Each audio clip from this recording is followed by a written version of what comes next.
Oh wow, a dumb fuck take from a Destiny 2 fan. Incredible, thank you, Ashred. Okay, we'll look at that first. Buy back my old logo. It'd be too expensive. Too expensive.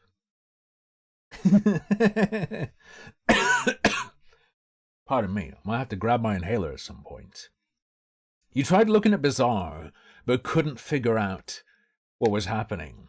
Would you say that you found Bizarre to be bizarre? Haha, haha. I'll play it on stream at some point.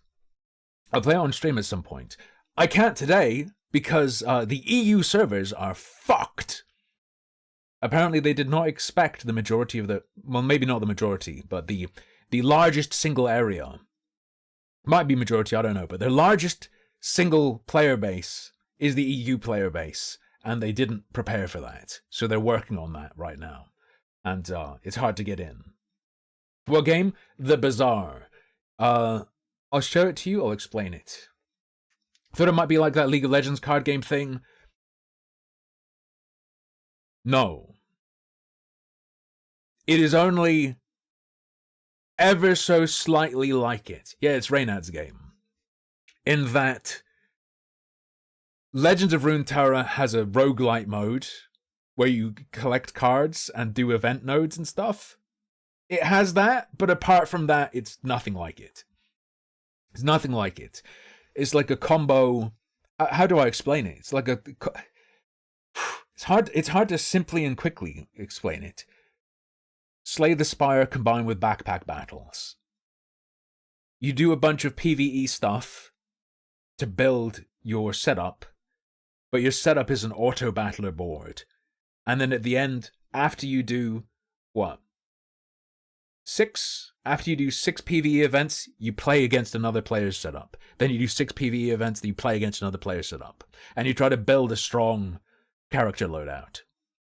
That's how it works. It's that simple. Might not make sense saying this. When I show it to you at some point, it's not complex at all. Doing well is complex. Understanding it and getting effective at it is potentially very complex. But the basic premise is not complex. It's just unusual. But unusual in a very good way. What's the PvP-based one like that? The one with Booba. I mean, Backpack Battles has a character with boobs. I think. Mind you of Ring of Pain? It doesn't remind me of Ring of Pain at all. I don't know. Ring of Pain. I don't see it, but okay.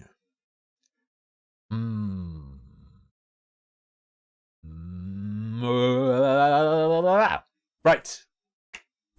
Hey, Bobby, how's it going? I found out what was the major issue with my audio, by the way. A switch on the back of my preamp had been flipped to turn it into mic input mode, which drops levels by 32 decibels. Drops the output of my preamp by 32 decibels, which is why I had to fucking crank everything to make it come through clearly, which meant it was like breaking up at the preamp output point. So everything was fucked from the root because I had that setting on. And I changed it and I lowered all the levels. And probably still need to tweak it more. You always need to tweak it more. I'm going to look into what plugins I want, or maybe get some of my old gear out. I have a hardware de-esser. I have a dedicated de-esser that I used to have in my chain. I have a hardware EQ. I have hardware compressors. And I have a few hardware compressors that I might fuck around with. But for now, this should be okay. Surtur Lord.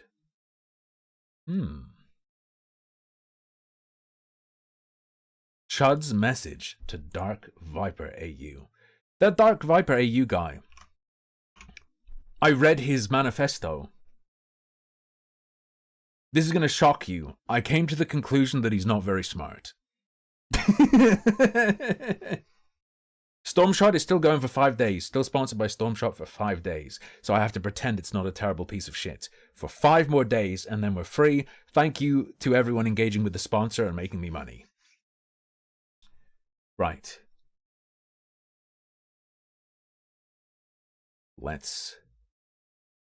My memory of it, because I read it months ago, Nicandros. My memory of it is that he said things that made it very clear his consideration of the issue is within just such narrow lines that he hasn't, or rather, he's incapable of thinking out of his tiny box. He never tested any of his ideas. Like, he never just sat there. He never in the shower or while he's taking a shit or when he takes a walk thought, but what if this doesn't completely cover the issue? What if there's a counterpoint? Never did that. Not even for 1 fucking second. Just came up with ideas and just went, yep, that's right. That was my impression. Will I do a video on that manifesto? Fuck no. Unless there's a good reason to. Very boring. Very boring. Right, what is this clip? Is this like a gypsy send? Is this Chad Logic's gypsy send against Dark Viper AU? And if you saw the footage I put in there of Chad Logic, the man's an unhinged maniac. Unhinged maniac. Regarding his thirst for gawk, when his beta power gets too high when he's had too many C4 energy drinks. Maybe a bit. Unhinged? As far as how drama guys can go, Chud's pretty level. Chud's pretty level. Compare it to like fucking Keemstar or something. And if you saw the footage I put in there of Chad Logic, the man's an unhinged maniac. Yes! I am a fucking unhinged maniac! That's right, motherfucker! I'm a fucking unhinged maniac! You've got me exactly right. That is what I am. I'm totally fucking unhinged, okay? I'm a total maniac! Ah! I'm coming for yous! I'm going to kill you!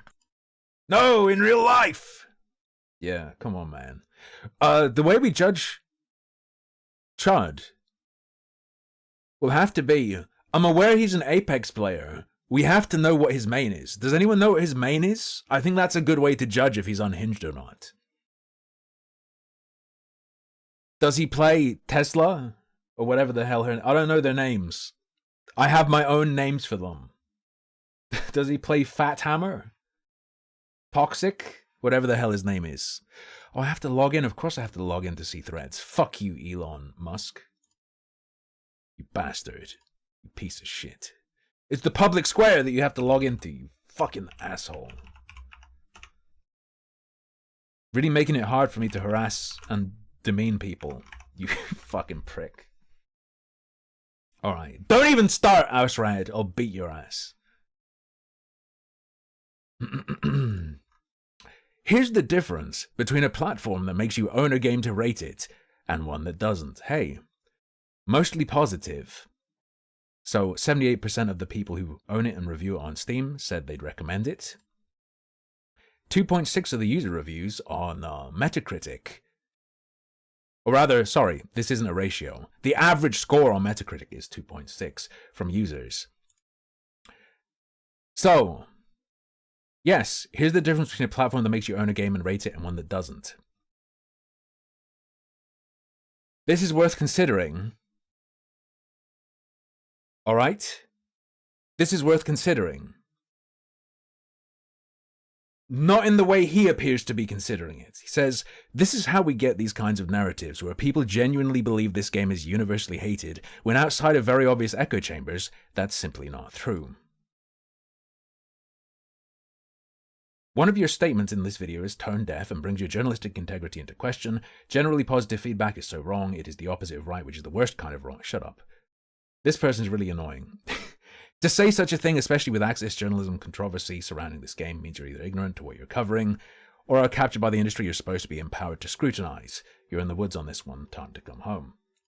Now,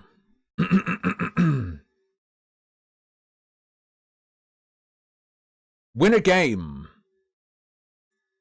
is repulsive to a great deal of people, when the people who don't like the impression they have a game from reviews, from watching it, from hearing about it, from learning about it, is past a certain point of negativity, such that they have an opinion on it but will not buy it,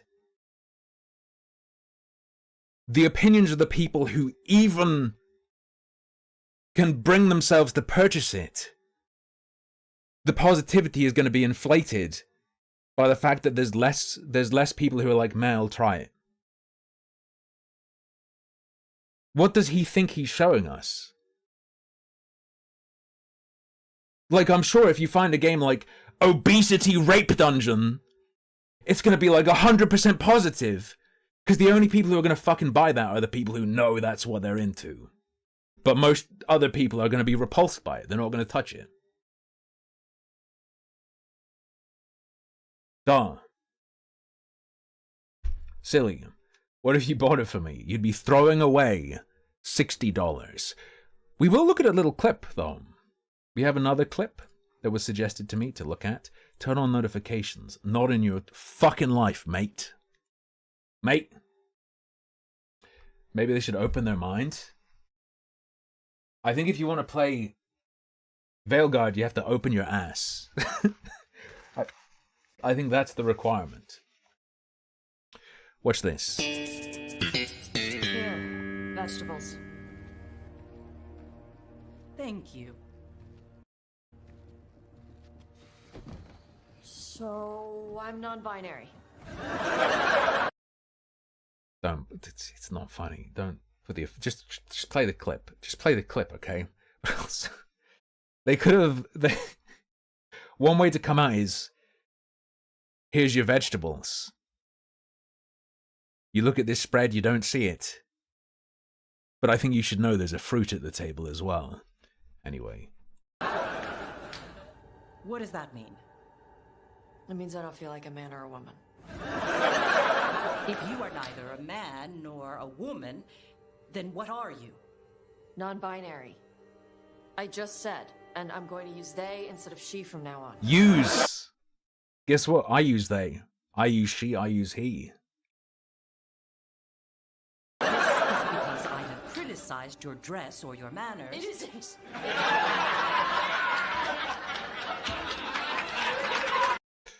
I mean, hey, even from a progressive perspective, it partially is. Hey, gender's a social construct. Your understanding of it can't be separated from your social context, right? It's something that is understood by a society and is shaped by the society you live in. So, in part, actually, yeah. Under the Q, the term for one whose gender does not match the one given to them at birth was a cunithlock. Perhaps you are like that. Why do Cunithlock! They're giving us fantasy slurs. you have to keep picking at it? Why can't you just be happy for me? Evitosh, chakra to ebra. Who I am? Even if I don't feel like I fit, even if I feel wrong? No, you misunderstood. This is irritating as fuck, the laugh track. The laugh track is worse than the game. Stop it.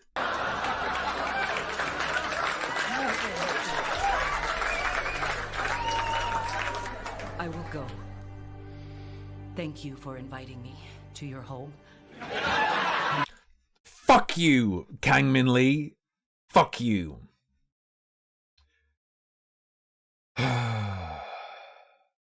Yeah, I can't hear the dialogue at all over the laugh track. Yeah, incredibly irritating. My suggestion, just be. Just be. Just be.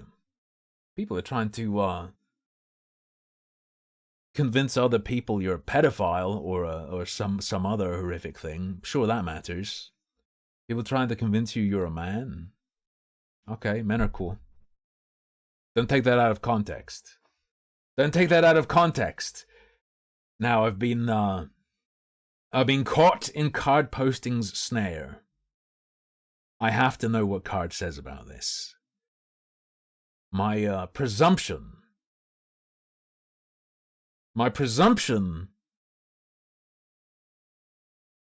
is that this is going to be about yellow paint in video games. The the maligned marking methods to guide players. The last resort of a level designer who's given up instead of having subtle cues, yellow paint. I thought one of the worst examples of yellow paint, it may have literally been yellow paint. Doom 2016, maybe Doom Eternal as well, had yellow paint, right? And to me, I hated it because it didn't work with the color scheme of everything else. I remember there being colors used to mark things in the Doom games, in the new Dooms, and thinking it looked bad. Like they could have used blood or something, I don't know. Alright. Dog Whistles 101. Yellow paint. Hello there, my name's Card. I'm a long-time progressive community organiser and activist. And today, I just want to briefly talk about a reactionary dog whistle that's been around for a little while now, as well as what it really means, and who's using it, and why. For those... The you control the buttons you press comment works with regard to certain things, people have said. But then it's like, okay, the game you like, there's a dedicated rape this person button. Does that bother you? Well, you control the buttons you press, just don't press that button. Hey, did you know that if you don't pick an option, if you don't experience something in a game, your knowledge of its existence within that game has no influence on your overall perception of that product?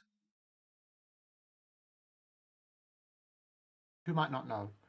In politics, a dog whistle is a word, a phrase, or a symbol which seems perfectly innocent and innocuous to most people, but... Is Card okay? It sounds sad. ...which really communicates a more sinister hidden message to those in the know. Additionally, there'll also be a playlist of videos of mine linked at the top of the description, which goes into detail... Hey, Jesse Lynch, we do not tolerate card slander in this chat. ...about all sorts of reactionary dog whistles and how to spot them. Today specifically, I wanted to talk about allusions to yellow paint in video games, and how that's become a contemporary reactionary meme and signal, particularly in online spaces. In short, describe... I'm not aware of it being used in any way, except to literally refer to the use of yellow paint in games as a marker, or to refer to similar heavy-handed methods of guiding players. I'm not aware of it being used outside of that, so... Describing a video game as containing yellow paint is one of the little coded ways that culture war reactionaries will attempt to signal their real beliefs without saying them explicitly or directly.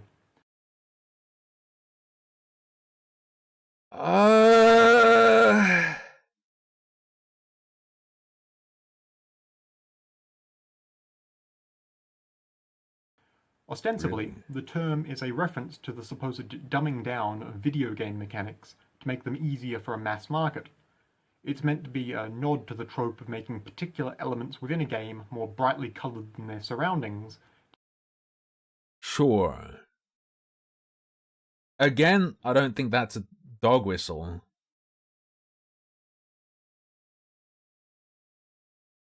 Because it's not hiding. Yeah, I don't think it has a hidden meaning, or I don't think it's intended to go over anyone's head. To make their importance or interactability obvious to the player. Yeah. However, of course, making certain Card wouldn't do that. Gameplay elements stand out is just a part of game design that's been around as long as the medium itself has. And when modern, self-described hardcore gamer types vocally complain about the presence of yellow paint in their video games, they're actually using it as a veiled catch-all way of complaining about the inclusion of all the little culture war bugbears they've been crying about since Gamergate, like the presence of non-white and LGBT characters and stuff like that. You gotta show me a goddamn example of that happening. I've seen yellow paint referenced many, many, many times, but it's always regarding level design. Normally with examples. If it's any consolation, Just know that the fact reactionaries are complaining about this stuff so much is proof that the entertainment industry as a whole... And I was literally looking at a thread that sort of popped off the other day of a person explaining yellow paint doesn't mean have no guides. It means don't do ham-fisted, not ham-fisted. Ham-fisted isn't quite right. Just such... Don't include such obvious artifice that treats the character like a mouse in a one of those mazes for gambling where you gamble on which mouse gets there and they have the little guides for the mice. Is becoming better on a lot of social justice. Treats the player like a dumb animal who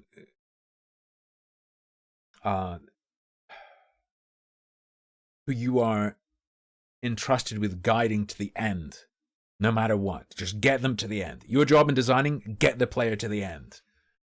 Just issues and rather than doing something more creative that nudges that way. Representation and the like.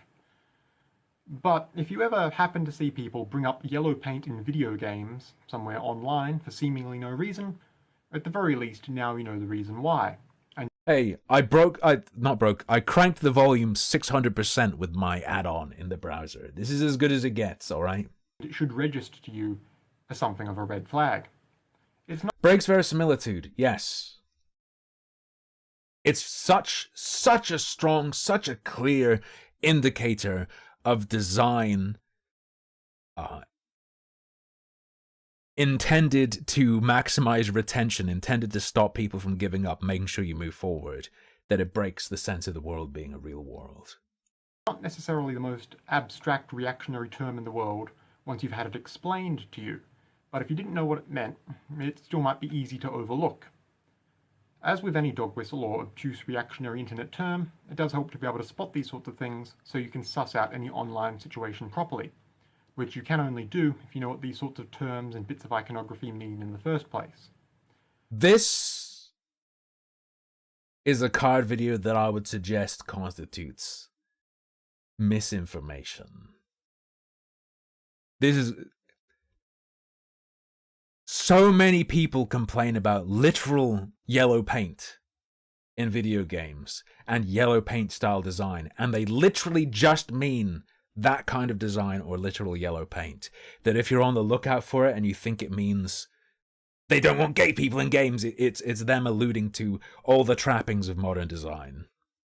I think you've been thrown off. So, for the sake of keeping your online spaces free of potential troublemakers and people with less than good intentions, it never hurts to be able to recognize these things. The yellow paint. That's all I have to say today. I hope it helps. Once again, my name's Card. If you might want to hear more from me, especially... Okay. We have to hear more from Card. We have to hear one more, but first...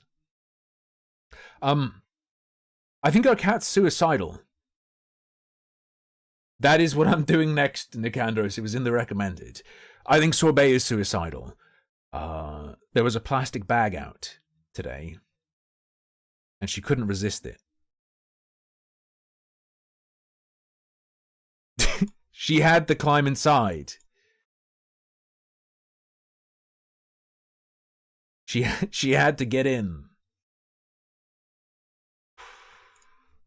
I need to know what Card's take on how it's meant to be read is.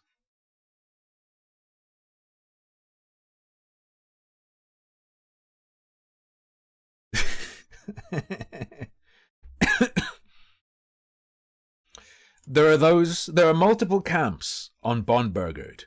There are people who think it's meant to be sound like bum-buggered.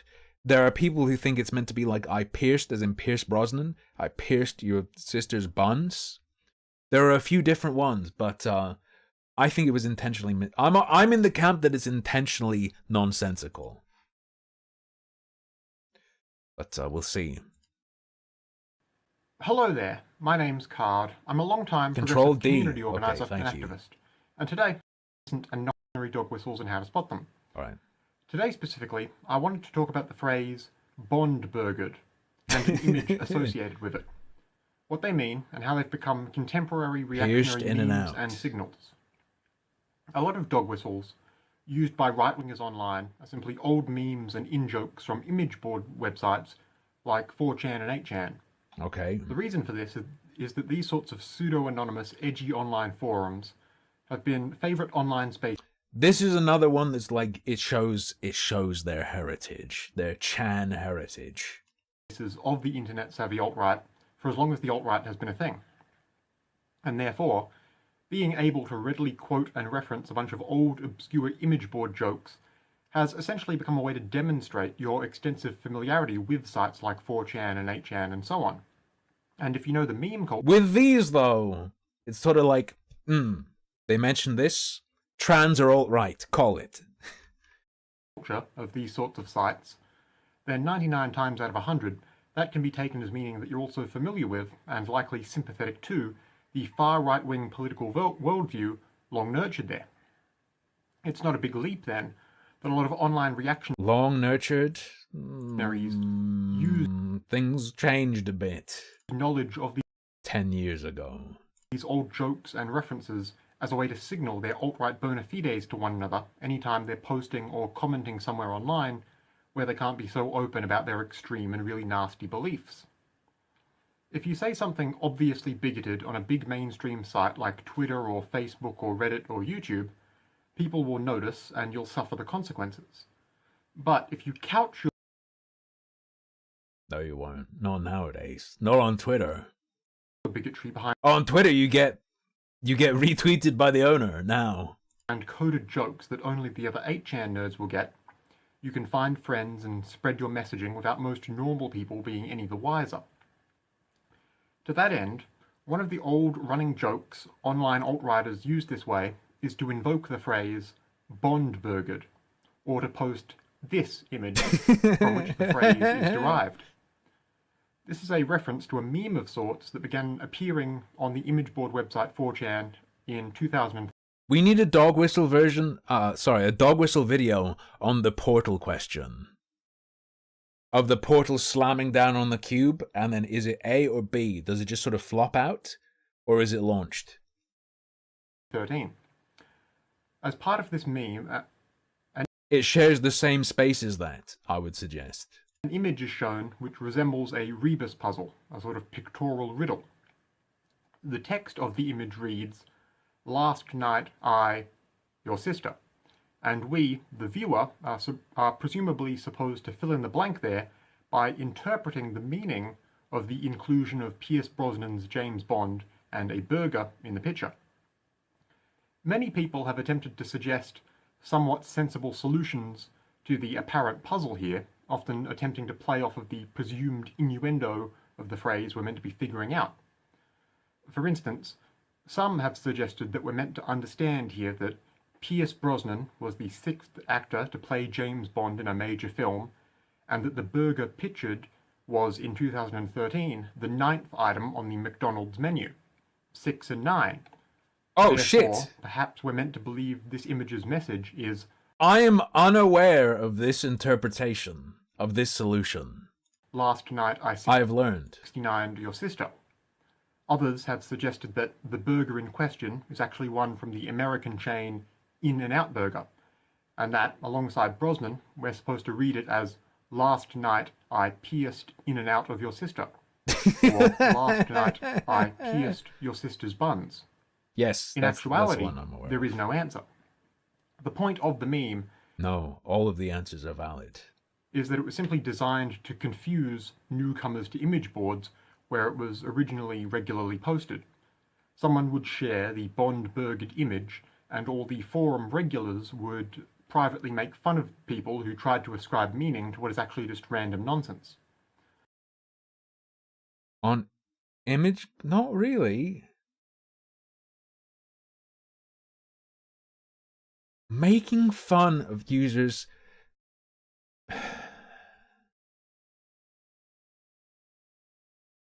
Let's say someone listens to this video, watches this video, and they're not familiar with image boards.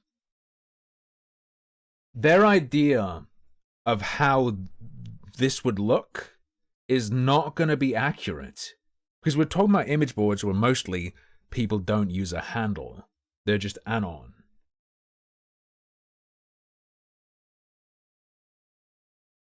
I don't think it's a trick to make people post so you can make fun of them, because you can't really make fun of a person that much. You can make fun of a post, and by extension the person who posted it, but not, like, it doesn't hit the same as ripping on someone on Twitter who has a persistent identity across multiple posts, who has a profile. It's not, I don't know. But that was all now more than a decade ago. These days, like I mentioned earlier, it's a bit more of a game as well. Knowing all this and being in on the joke is used by a lot of online reactionaries to demonstrate their familiarity with old. You need to confirm your email on 4chan? Shut up. It's not that bad, is it? Are you being for real right now? Image Fuck board off. memes, and therefore their familiarity with the internet spaces where the real alt-right has its deepest roots. So, for the sake of keeping yourself and your spaces safe, please just keep it in mind. If you see someone posting this image online these days, it might just be because they're trying to covertly gauge how many old 4chan and 8chan lurkers are present in their audience by seeing what sort of reaction they get. It's always good to be able to recognize alt-right messaging and It's another one where the usefulness of this is obliterated because of the proliferation of such memes. There are so many people, especially people newer to internet communities, who've been exposed to these things because they're classics. And it doesn't work as like, oh, you know this, you're from this. No, it's done the rounds. It's done the rounds many times in many different contexts. The ability to use it for such a purpose is obliterated. signaling like this, so you can spot it, denounce it, explain why it's wrong and bad to others, and remove the people posting this sort of stuff. You can't use this ending regarding Bondburger. I'm not gonna denounce Bondburger. I refuse! I will stand by my principles. Because The Bondburger thing is just funny. it's really not good for anyone. That's all I have to say today. I hope it helps. Once again, my name's Card. If you want me to hear more from me, especially more about emerging or obscure reactionary dog whistles and how to spot them, feel free to subscribe to this YouTube page. Very well. Right. We've talked about tone recently regarding Veilbore. Holy shit. Regarding Veilguard. What is it? Plague Wolf, Thunder Dog, whatever it was meant to be called originally. I don't remember.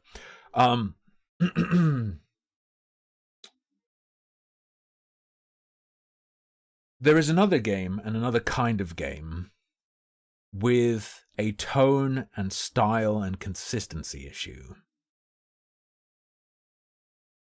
I think it might be fun to look at it. It is a card game I played for a while in the past. Was never ultra into it, played a good chunk of it. I'm familiar with it in general. And that is Magic the Gathering. I've seen some of the sillier things, like the Fortnite cards. You can get a Tomato Town land. But even Magic advocates, people who love it, Magic content creators, they're starting to get sick of crossovers. And it does look like it's getting pretty damn bad. This is the professor of Tolarian Community College. Half of Magic the Gathering will not be Magic the Gathering. Looking into Magic, because I was thinking, what games would be okay for my eyes? Maybe like a card game, maybe Magic the Gathering. Downloaded Arena, looked at the Magic cards. Assassin's Creed boosters? Probably more of half of the sets I was looking up were not original Magic IP. They were crossovers, and it just Not appealing to me. Not appealing to me. Even their own IP. It's so all over the place that it's like the Bloomburrow rats are cute and everything, but I don't know, it's just, and then there's the Kamigawa cyberpunk stuff. It seems like it just is so all over the place that it's utterly uncohesive and it's hard to, you'd think it would mean there's something for everyone, but the overall impression is just, I'm out. I'm out. What's my favorite character in the Bazaar right now? Or Bazaar so far? I've only played the lady. I've only played the lady. I'm familiar somewhat with what the other characters are all about, but I haven't unlocked the other two. I'm just holding on to my gems, whatever. Let's hear about it from a Magic lover, though. I'm on the outside, despite having played it a reasonable bit for maybe a period of a year at one point in my life. And I'm put off by this. Someone who loves it and is deeply invested in the game is looking pretty sick of it. So what's his view? Several days ago, during MagicCon Vegas, Wizards of the Coast made a series of what can only be described as bombshell announcements. And no, I am not talking about the fact that there will be God knows how many SpongeBob SquarePants Magic the Gathering cards via an upcoming Secret Lair drop.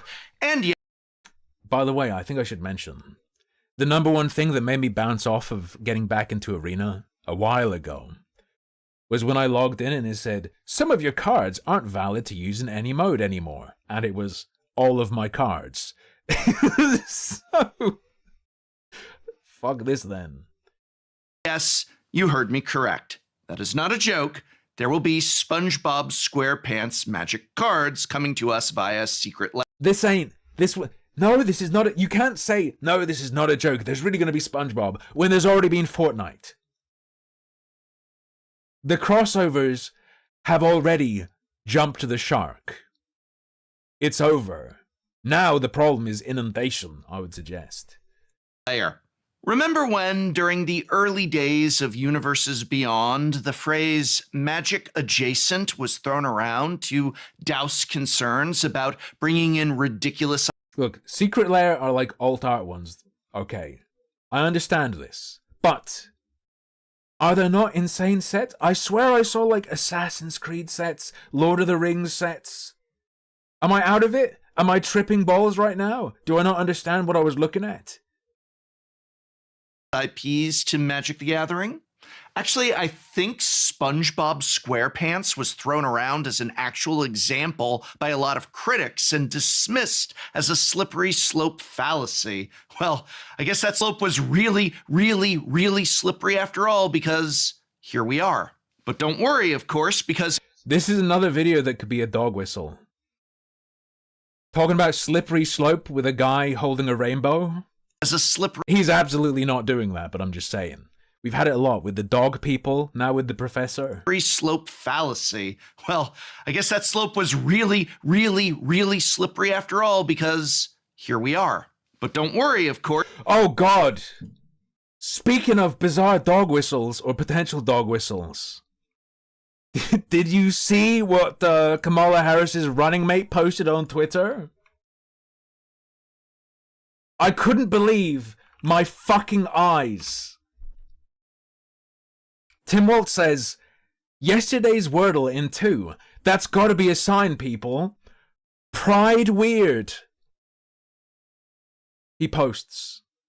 First guess pride, second guess weird. Pride weird.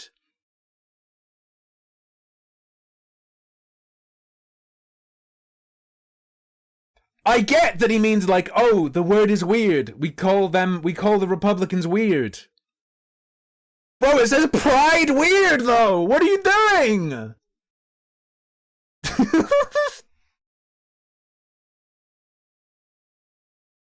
Because if you don't like Universes Beyond cards, you don't have to put them in your decks, and they are not even legal in formats such as Standard and Pioneer, and are really more of a special supplement for those players who are interested in them. Or at least they were, because all of that is about to change, starting in January. when Oh. Universes Beyond becomes the new normal of Magic the Gathering. This is the announcement that I wish to talk about today, Okay. that beginning in 2025, Universes Beyond sets will be legal in all formats, including Standard and Pioneer, and, well, all formats, and So that's all the weirdo brand sets? half of all Magic the Gathering sets will be Universes Beyond sets. I will repeat that because it bears repetition. In just a few months, half of all Magic the Gathering sets, and by sets, Just identity obliterated. Identity destroyed. If it wasn't already, Magic the Gathering is the Funko Pop of trading card games. I mean, big old booster boxes made for Standard, half of them will be Yeah, Hexathian likes this, but he also likes Xenoblade, so... Universes Beyond. I want to be clear that we are not talking about secret layers. SpongeBob will not replace us. SpongeBob will not replace us. But rather complete 250 plus card standard sets, you know, like Kaladesh and Lorwyn and Ravnica and Return to Ravnica and Dominaria. Those sets, half of them will now be Universes Beyond and legal in all formats. The first of these is Spider-Man. We're actually getting apparently a lot of Marvel sets, so instead Oh of my god! Heckin' loves his Marvel. going to Alara or a new Magic plane, we'll be getting hundreds of Spider-Man Magic cards to forever be God. legal in and a part of all Magic the Gathering formats. Next year, we were supposed to return to Lorwyn, but Now you're gonna get, like, official releases of, ooh, this card is with art of Spider-Man ass-fucking Nicol Bolas. that has now been pushed back to make room for, you guessed it, another Universes Beyond set. That's in addition to the Spider-Man set and in addition to the Final Fantasy set, because again, half of all Magic the Gathering is now Universes. Spider-Man deck versus Final Fantasy deck. Tonally repulsive to me. Beyond.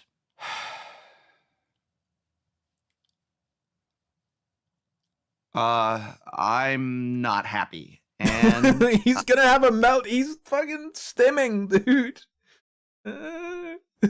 He's gonna I'd lose like it. to talk about it. They need to stop this because the professor is gonna kill someone.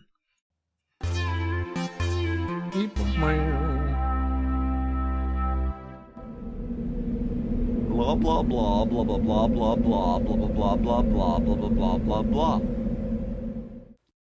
I just want to start with the usual disclaimers. Magic is not dying. I am not quitting Magic, and if you love that there are cards of SpongeBob SquarePants or Spider-Man, Jurassic Park, Ghostbusters, Fast and the Furious, or whatever else is coming, and with half of all Magic sets to be Universes Beyond, a lot is coming. I am happy if those cards bring you joy.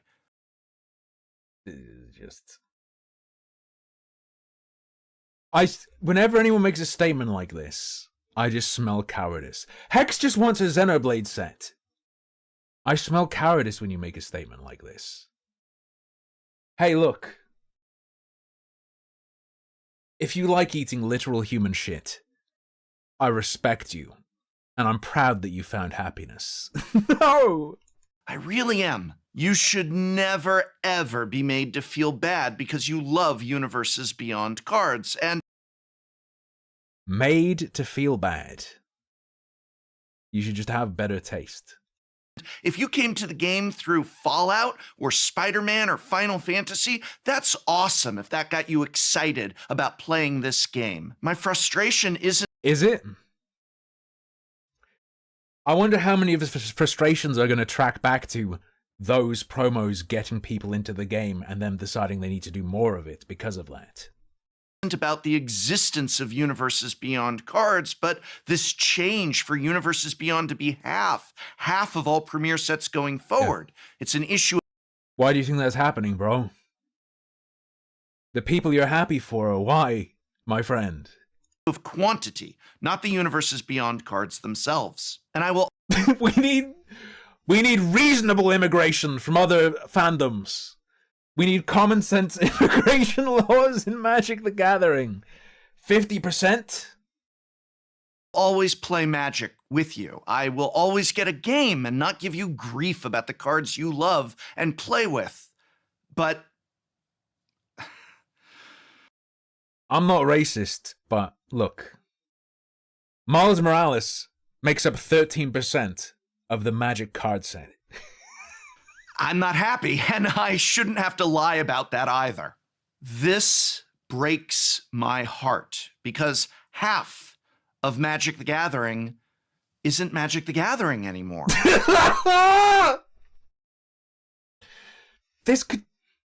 You could do like a word replacement.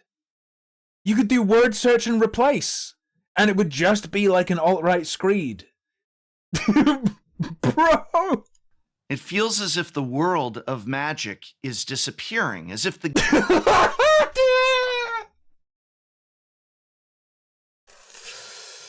game of Magic the Gathering isn't even Magic the Gathering anymore, but rather a game that is a collection of pop culture advertisements for other properties, and then also sometimes Magic. And it's also a very small consolation that half of all Magic the Gathering sets are still Magic the Gathering IP, when most of the Magic sets we get these days seem to just be our characters dressing up in costumes. Ah!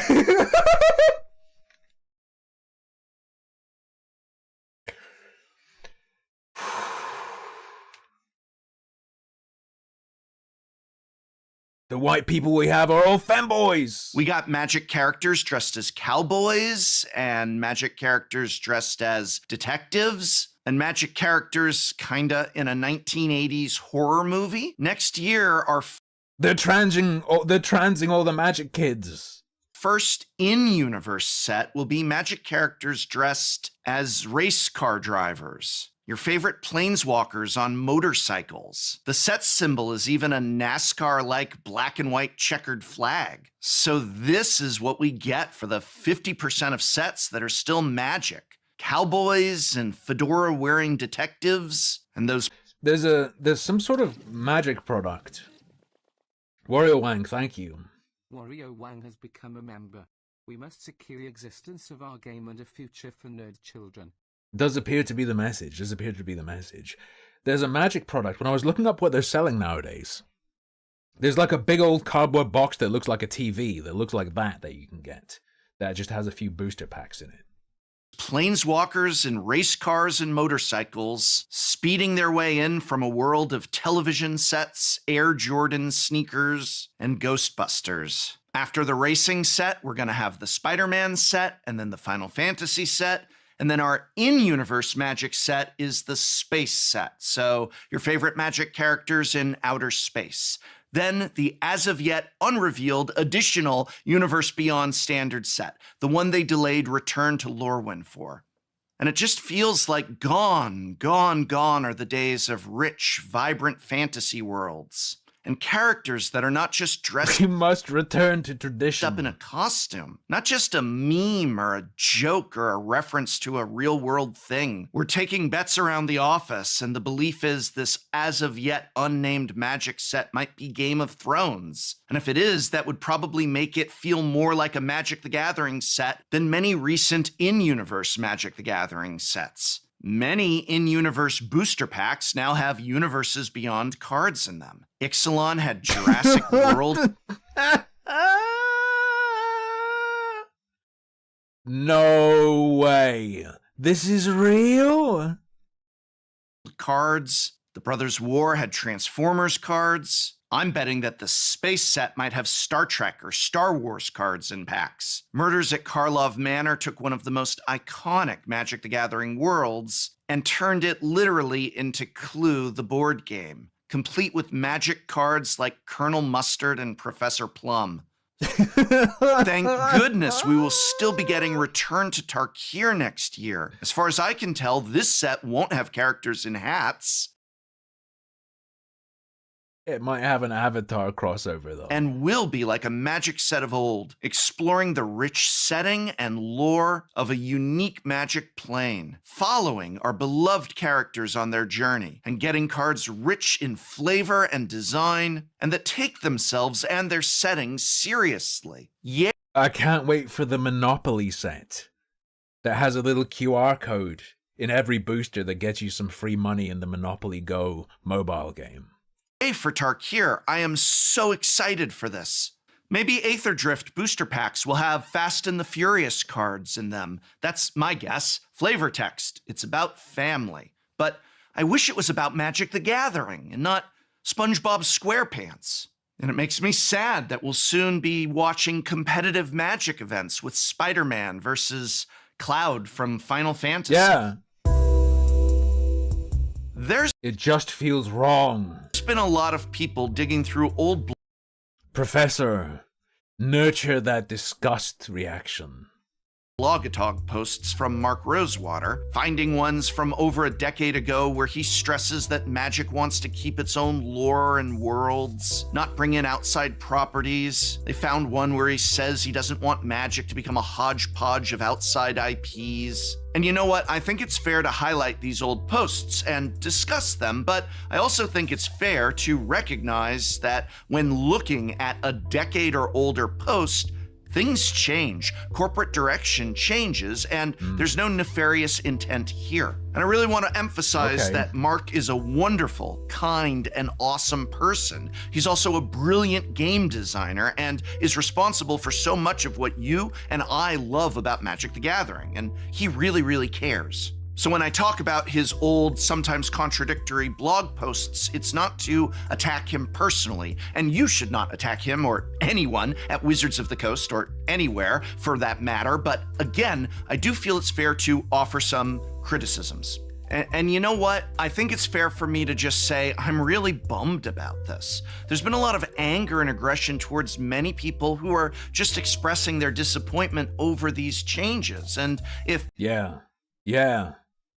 It's okay to be an MTG original IP fan. It's okay. People are not being toxic about it, then let them express their sadness. For me, when I look at the posts... Now he's made not liking this really gay by saying that. He's destroyed it. He's destroyed it. It's over. You can't dislike it now because it's expressing your sadness. Let me hang on.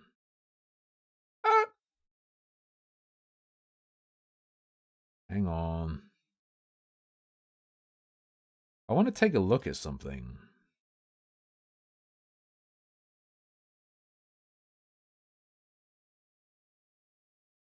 Bro. Okay, is this the latest? Is this the latest Flesh and Blood set? Have you seen the way characters in Flesh and Blood look? May I refer you to our Lord and Savior, Flesh and Blood. It's not a Coomer game, but they're not afraid to do stuff like this, okay?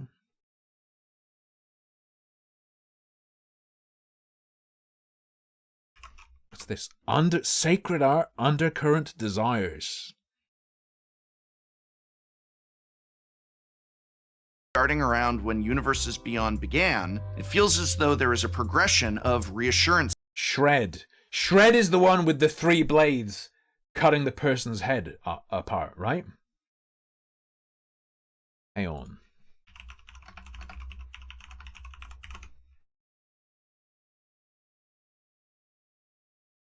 Yeah. Gore and stuff.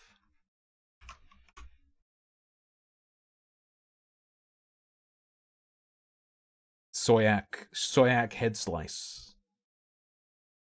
From telling us that there's no need to panic about just 5 Walking Dead cards, to saying that Universes Beyond is something we don't have to play with if we don't want to. And then as more and more Universes Beyond entered Magic, seeing things like, don't worry, it's not in Premiere sets. There's no plan for it to ever be in Premiere sets. And now, seemingly suddenly, well, it's gonna be in half, 50% of all Premiere sets. It kind of reminds me of the old adage about boiling a frog in water. That you turn up the temperature very slowly so the frog doesn't notice, and then eventually the water is boiling and half of— Do you mean Invoke Prejudice, Micro?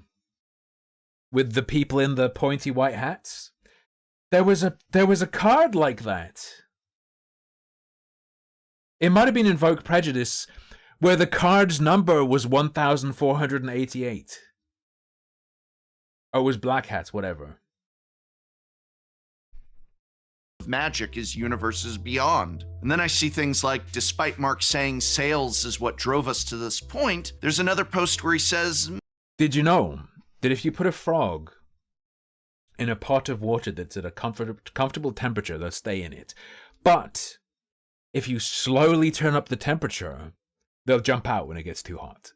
They just jump out. Like it's been tested. maybe this isn't permanent, it doesn't have to be. Maybe one day we could go back to fewer Universes Beyond sets. I mean, yeah, maybe, but pardon me if I don't put too much hope in that.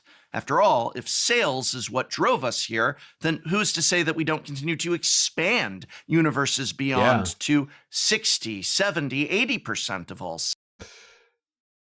In 5 years, Magic the Gathering will just be Marvel Snap. Look at what Lego turned into. If you'll allow me to step back into my former English professor shoes for just a moment, I have 2 pieces of reading homework for you. The first is an essay by one of the greatest Magic the Gathering content creators there is, Sam of Ristic Studies, who wrote an article titled "The Foundation is Ristic Studies? That's a bold name choice. Rotten." It's linked in this video's description, and I encourage you to read it. But there's one more thing I'd like you to read called The Thermocline of Trust, an article about how businesses may grow steadily until a critical point where trust is lost, leading to a rapid decline in users and revenue. There's also a great accompanying thread by John Bull that I'll link about his own experience working with companies that broke trust with their own customers and how those companies often offered up the excuse that, yeah, we made these dramatic changes, but people still bought the product, it's still sold. And it makes me think of things like, again, Rosewater saying it was sales. Yeah, but these products are consumed by humans, unlike Magic the Gathering. That drove us here, that Universes Beyond is selling and selling well. And I don't doubt that it is. And I don't want to dwell on Blogatog anymore, but please read those articles linked in this video's description. One last homework assignment by me, if you will. In Sam's— Bro, Hasbro has Monopoly Go. Magic doesn't matter anymore. Article, he opens with, "The Walking Dead was the canary's call that we were told to ignore. We were accused of First we have the boiling frog, now we have canary's call. Isn't the deal with the canaries that they pass out? Reacting. It was just 5 cards, and they weren't good enough to be relevant anywhere. But neither was the television show at that point, so the concept felt a little odd and out of— A canary's call means you're fine. If the bird's fine, if the canary's making noise, it's fine. Place, all things considered. When the set did gangbusters, we were lectured about invisible people who care about magic beyond our little internet bubbles. The gas burns brightest from street lamps just above your wary head. 4 years have passed. Oh, it's exactly the same thing. It's exactly the same thing in gaming, in Warhammer, and everything else. It is exactly the same thing. The boundaries between our game and their media franchises have melted away, and Magic is now designating itself an IP within its own flagship presentations. Does that mean Magic the Gathering really isn't Magic the Gathering anymore? No, it doesn't. Yes. And I still have love and hope for this game. Identity murdered. Half of what you're putting out is Spider-Man, Final Fantasy, Game of Thrones. Identity slaughtered, especially when that's all in the same format. Identity murdered. It's done. game.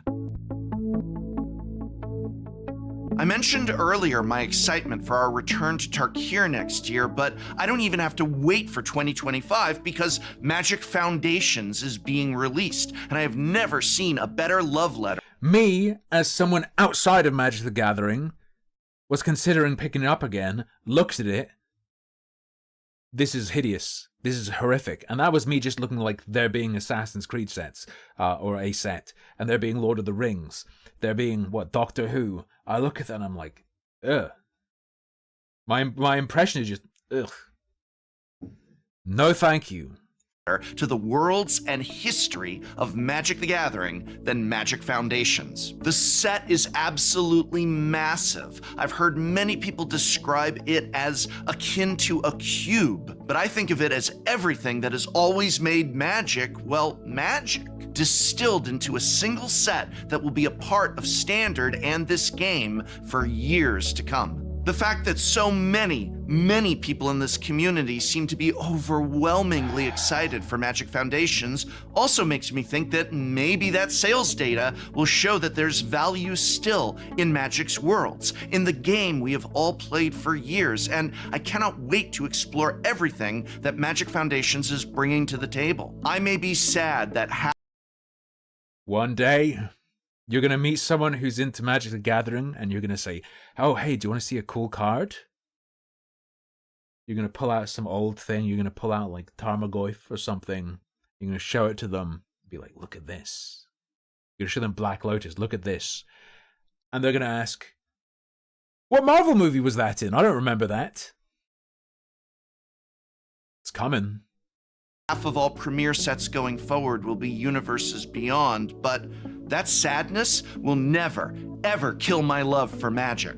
It will not dilute the joy I get playing Magic with all of you, nor the excitement I feel seeing new worlds like Bloomberg. Yes, it will, to some degree. Or Return. It will not dilute it. Okay, Professor, hop on Arena, play against my my blended Spider-Man Final Fantasy emoji movie Fortnite deck.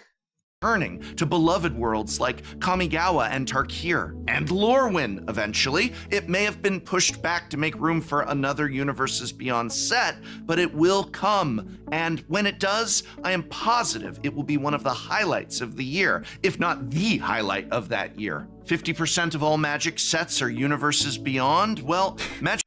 My life is based on this fucking franchise. I still love it 100%. Magic the Gathering isn't a percentage, and my enjoyment of this game is not a ratio.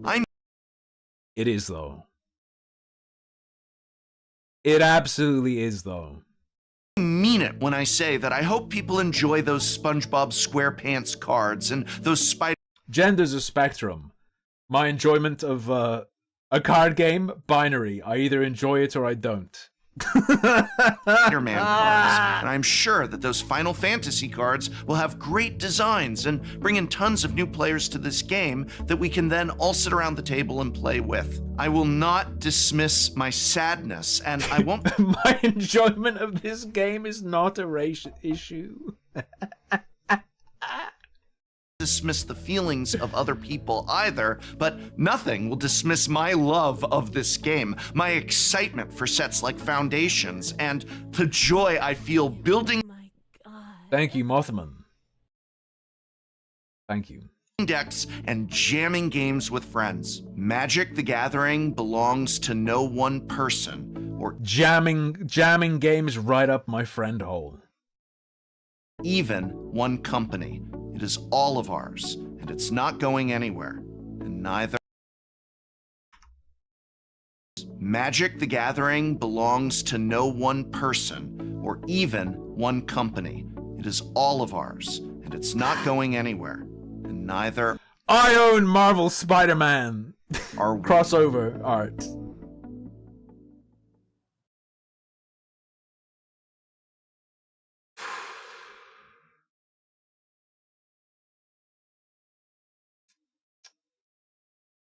Wow.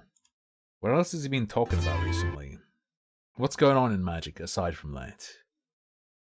The best way to play Magic for the least money. Okay. I think you have to, like, drop a video like that every few months if you're into a card game, if you're a card game creator, right?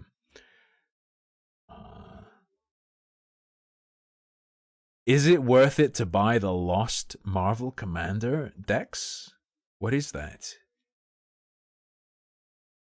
Most expensive secret lair. The price of Magic the Gathering cards is a lie. Marvel is Magic the Gathering now. It's here! Wait a second. I just want to quickly taste his tone in this video. All right, let's see what's on the schedule for this week. I've got a couple Commander games that I'm going to lose tomorrow. And then day after that, I've got to lose a Modern and a Pirate Layer alert! No secret layer! Start of a very long... Oh, these are secret lair boys. This is not the Worlds Beyond thing? Okay, whatever. That's fine. There was something that was recommended to me.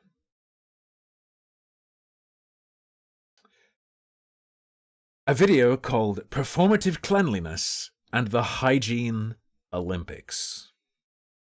Little quote on the screen that she's included. Am I the only one who wash groceries before putting them in the fridge? Nowadays, I'd say probably. When COVID was first kicking off, people were like sterilizing the bag their groceries came in. People were really worried when we didn't know about it. People were doing that. Okay. I presume she's going to have a take on washing chicken. There was a post. There was a post on Twitter. Someone shared an article, the premise of which was that showering every day is performative. Showering every single day is performative. And someone took that and they said, white people don't be washing, or whatever.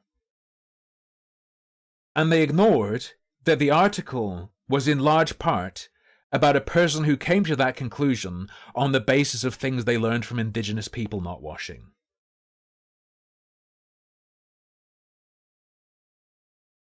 The article was about white people taking inspiration from indigenous communities. So, once again, filtered by a headline. Anyway.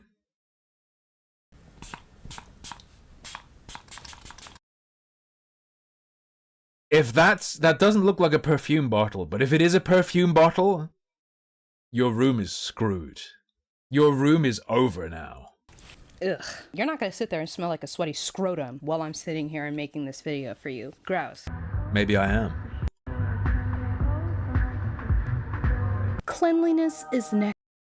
People will just use like an anime as part of their branding and not be terrified of getting sued. To godliness. If you aren't Oscar the Grouch, one of the members of Trash Gang from Five Nights at Freddy's, or part of a rat king, then you have probably heard of this saying. In 1791, John Wesley, the co-founder of Methodism, created this slogan, and basically it means that your purest state will bring you closer to your maker. Nowadays, people like my dad hide. Why did you recommend this to me? Answer for yourself, whoever suggested this to me.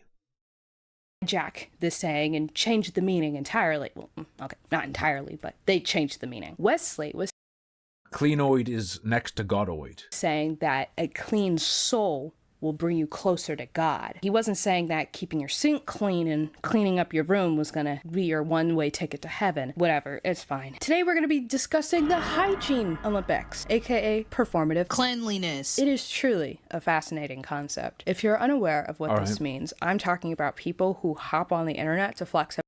Yeah, you get online and people get hysterical. Yeah. Oh, I wash my groceries, you don't wash your groceries? Oh. About how excessive why people don't wash their chicken. Their cleaning routines are, whether it's cleaning their bodies, their homes, or their groceries. Oh my god, it's getting crazy. Their what? Bodies, their homes, or their groceries. Oh my. Groceries? Is that American? God, it's getting crazy out here. These people will stop at nothing to pull out that tripod and show the world how clean they are. Usually, these performative hygiene things aren't taken very seriously by the majority of the public, because why on God's mostly blue with a little bit of green earth are you rolling up your sleeves and washing a gallon of milk with soap and water? You're scrubbing down Depends what that gallon of milk is held in. a jar of mayonnaise in the sink? How do I say it? I say groceries. You must think you're better than me. And that's not possible. It doesn't stop at groceries. There are people... This is so stupid. There are people who are washing, those plastic Christmas trees from like Target or whatever. Yeah, people are washing those down. I'm not talking about... You gotta get the asbestos off it. You gotta get the glass fibers that get into your lungs away. About cleaning it with like a Lysol can, some sort of disinfectant spray. No. In the tub with soap and water. I mean, I get it, because some people, they store their Christmas trees in like their basements or like in a shed or I don't know, somewhere outside. Point is, I'm sure that a lot of people do not put their Christmas trees in like very sanitary areas. So bringing something that's been outside for God knows how long inside your house, there's worry that there's going to be like bugs, raccoons, demons just chilling in the branches of the plastic Christmas tree, and that's fine. Naturally, people don't vibe with people who are actively showing off how often they clean things that the average person would not think to put soap on. It's worse when it sounds like interaction bait. Yes. The person that's particularly performing the Come on, don't hit a building. Americans don't like it when planes do that. It's worse when the person that's like being performative about their cleanliness. I mean, some of them love it. Some of them even think they deserve it. Is being like really snooty about it and acting like this. It's the most normal thing on the planet, when in actuality, nobody's doing that. And they know nobody's doing that, but they just want to get on the internet and be holier than thou. I don't know if people actually believe this, but Is it really people trying to show off and put themselves above others? Bro, I think it's engagement bait. I think they're fully aware. There are people out there in the real world living amongst us who genuinely believe that we should be showering 5 times a day. 1, 2, 3. Yeah, that's a symptom of an illness. Is this video going to become based and just going to be a hateful screed against those suffering with contamination OCD? Oh God. 4, 5 times a day. Unless you were paying the water bill. I'm not doing that. Who has time? We all have the same 24 hours in a day. Who has time to shower? Really, really sick people. Really ill individuals. 5 times a day. Hello? Do you have a job? I already know the answer to that. You don't have to tell me. Facing somebody who is outwardly acting more clean than you makes you feel dirty, when in actuality, they're just... No, if I come across someone who's showering 5 times a day, that's really sad. Like, they definitely have a huge problem they're dealing with. They probably visibly have a huge problem. If they are genuinely showering 5 times a day, I presume they're doing a lot of other cleaning behaviors. Their skin is probably raw. They probably have sores, you can see. Being over the top with your hygiene. You're good, babe, okay? They're the ones that are tweaking a little bit. The hygiene warriors are not the only ones who are annoying online about hygiene, okay? This is like meta engagement bait, it has to be. I think everyone would hear someone showers 5 times a day and would be like, you know, it's okay to get help, right? I'm just saying, there are free services even. There are people who retaliate, and there goes another one, A second plane just hit the video. There are people who retaliate against like the hygiene warriors, and it backfires big time because your hygiene practices are not any better. As I said before, some people believe that we should be taking 5 showers a day. Source, it came to me in a dream. Some people argue against the 5 showers a day by admitting on SZA's internet that they only shower once every 2 weeks and swear on their dead dog's grave that they don't smell. That dog probably died because their nose couldn't take it anymore. That dog went into your pantry, found the chocolate, and they ate. She's pretending. She's not just... It's not just comedy, it's pretending. Are the chat all pretending as well? It's engagement bait. Itself. Meta bait. Wow, yeah, Is that too far? I wish I were farther, because I can still smell you from here. Please back up just a little bit more. Little more. Okay, we're good. Openly admitting that you're underperforming proper hygiene is not any better than the people who overperform. In fact, it's probably worse. I would rather be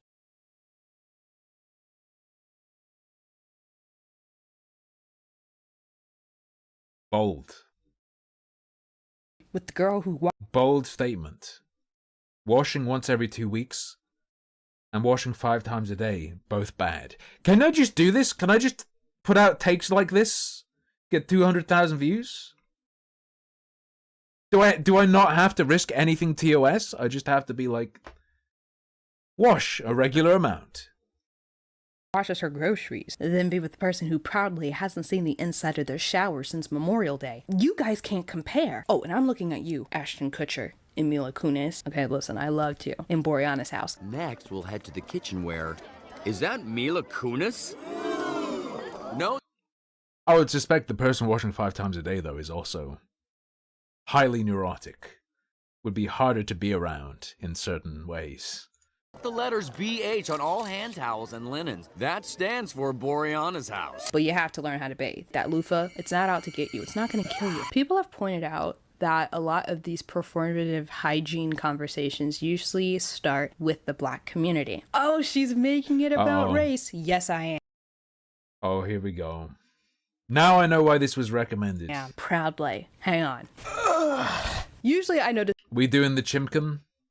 We're doing the chicken washing we have to this be. pattern with black women. And I wonder why that's the case. If you want the short answer to this, it's slavery. It's always slavery. 9 times out of 10, any issue within the black community is rooted in slavery. God bless America. Land of the free, home of the brave. Amen. Darker skin complexions were associated with uncleanliness. It's always been a thing for eons and generations and decades. This is absolute cope. And centuries and blah, blah, blah. During the era of slavery in the United States, the slaves did not have access to proper cleaning facilities or materials. They were not allowed to bathe. There was no time for that. These slave masters would refuse to give their slaves a bar of dial soap and then act shocked when they smell ripe on the job. It's weaponized incompetence. I'm telling you, it's a disease. Even when slavery was abolished and we moved to the era of segregation, the stereotypes were still very much present. When spaces started integrating black and white communities into public spaces like pools, white swimmers would actually avoid the area altogether because they believed that the black people were unclean and contaminating the pool. Really great time. Anybody who is nostalgic for the 50s, I don't like you.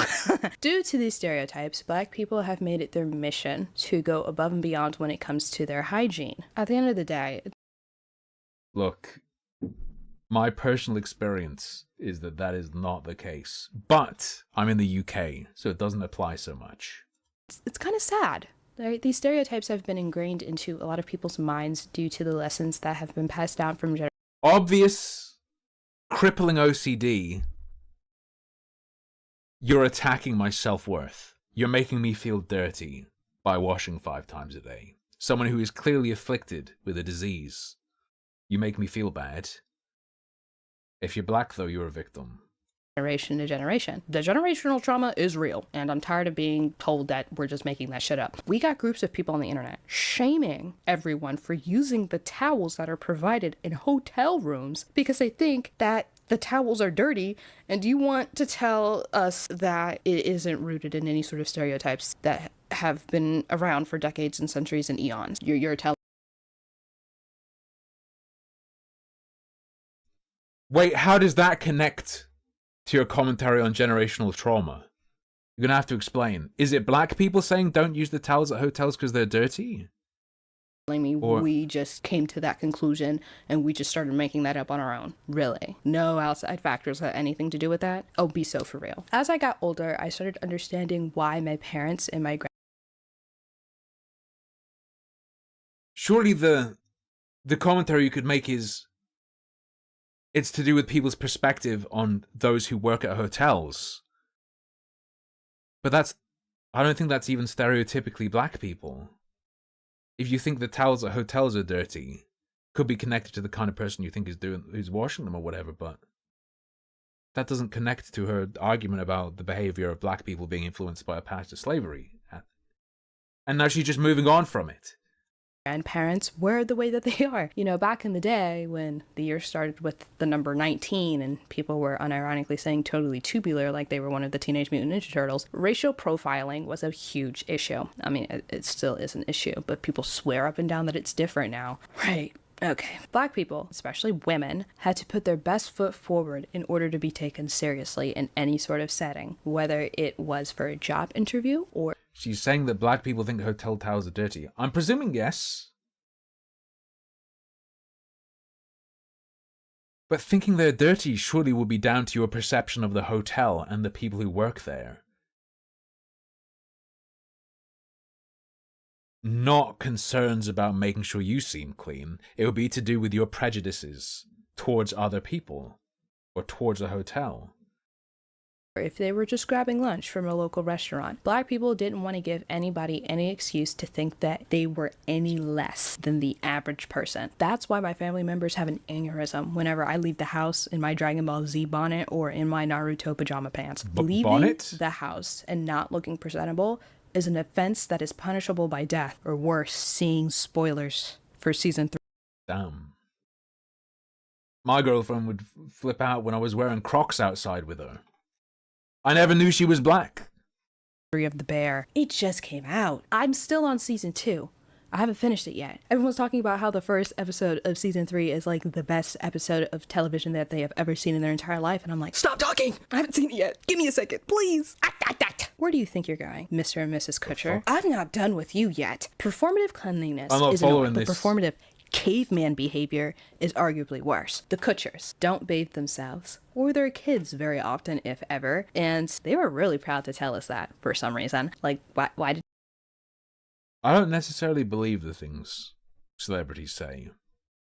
I have to know that? Follow up, what do you gain from sharing this with the public? Ooh, going for the hat trick here. Did you think that people were going to agree with your lifestyle choices? Really? I'm sure that I will never run...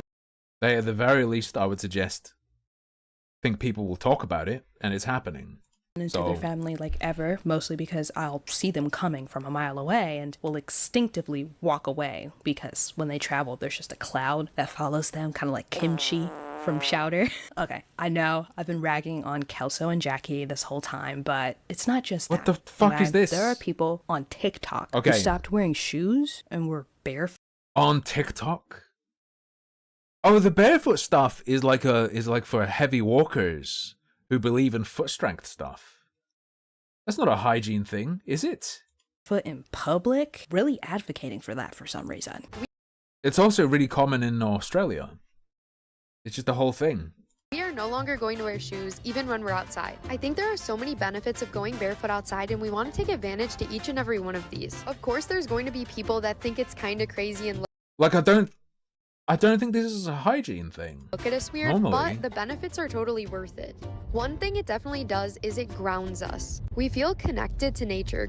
This also feels like a joke. This one doesn't even feel serious. This is a skit. Going barefoot can actually help you gain a greater appreciation for the natural world. And we've definitely noticed that even in the short time we've done it. Shansphere on YouTube has a wonderful YouTube video called The Downfall of Anti-Hygiene Influencers, and they did a wonderful job explaining the history and complexity of hygiene in the public eye. I love Shansphere. I love their videos so much. I recommend all of their content, but specifically... No. People do go barefoot. That particular video comes across as being a bit to me. Maybe they have a ton of videos, so it's obviously not, but my immediate impression is that it's a bit. For the context of this video, I highly recommend checking out that specific video if you want more of an in-depth conversation about hygiene from the perspective of influencers who market themselves as being dirty on purpose. Yeah, but you meeting people exactly like that doesn't mean that a TikTok influencer isn't doing an engagement bait video. So, the million-dollar question, are all practices of performative cleanliness excessive, or is some of it necessary? I've taken it upon myself to make a tier list of all of the performative cleanliness practices that I've just seen. They're all from Twitter. Oh my God, because that's usually where most of the conversation is at. And that's where the more bizarre takes are at, we're going to be ranking them. By we, I mean me. I'm going to be doing it. You're just going to sit there and watch me do it. But yeah, my opinion is the only one that matters because this is not a democracy. I am going to give up soon.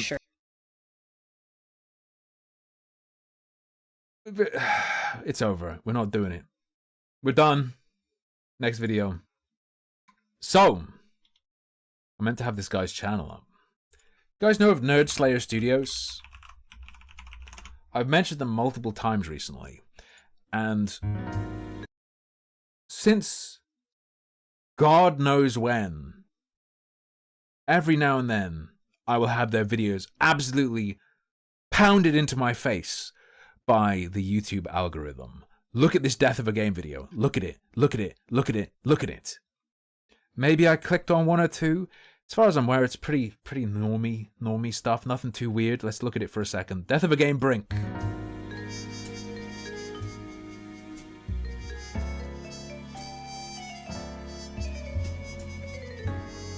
Cute little intro. Got his branding, got his style. Brink was set to light the multiplayer shooter gaming world on fire, with the first one-button mantle parkour system featured in a shooter and a objective-focused game mode, an ode to the classic Wolfenstein. Brink. Here's why it should have been good, but actually, it was bad. Here's why. Here's what happened. Right? Damage and published by Bethesda Softworks would launch May 9th, 2011. And although it had all the hype and signs pointing toward a massive new successful shooter IP, like Titanfall for it, nothing crazy. Right? And critically. So it's not like it was a case of people not covering it. People were covering Brink and they just weren't really that impressed. Nothing seems crazy, just covers games that died. How did it die? Was it straight away? Was it later? What happened with it? Did it fizzle out? Was it a car crash? All seems pretty normal. The little bits I've seen seems very normal. But someone has done Death of a Channel, the complete meltdown of Nerd Slayer Studios. I have no idea what this is, and I decided not to spoil myself. Seems very strange for someone who makes such normie content to have any reason to melt down external to personal life circumstances, like maybe he went insane. But he's still pumping out pretty normal videos, as far as I can tell, so we'll have to see what it is. What up? What went on with this guy? Community guidelines disclaimer. I watched this channel a lot a while back. Thought it might be interesting to hear about StarCraft 2. Coming into the comments and seeing Nerd Slayer berating anybody that tries to post a different thought was a real surprise. Are you, like, doing alright, man? I've always considered myself a pretty big fan of yours and never would have seen this behavior coming. This is the weirdest Storm game. Oh, he just goes bonkers under his videos. I ever seen. XD. You just accused me of fraud, and you are banned for being a complete integrityless idiot. You're a disingenuous piece of shit, and you know that. 6 years of watching my content, and you still don't know that such a claim is literally illegal? I just... Okay, this is good as hell. Now, my colleague, Chad Logic, has influenced me. I am fair. I am fair. Okay? I will make a suggestion. I like to do deranged shit in my comments sometimes. If someone says something silly, if someone says something silly, sometimes I will say the most deranged thing fucking possible in response, in the hopes that they think I'm serious. It's possible that's what's happening here, right? It's possible. Demonstrated he didn't even know what the series was about. For me, these are licensed to shit on idiots. You just accused me of a crime for lol. Go pound sad, pathetic StarCraft 2 loser. Learn how to make arguments if you want to post on my content. It's part of the rules. I can't believe he didn't follow the rules. That's insane. Okay, what's going on here? So, Nerd Slayer Studios is the channel behind the Death of a Game video series, which are these educational documentary type. I wouldn't call them educational.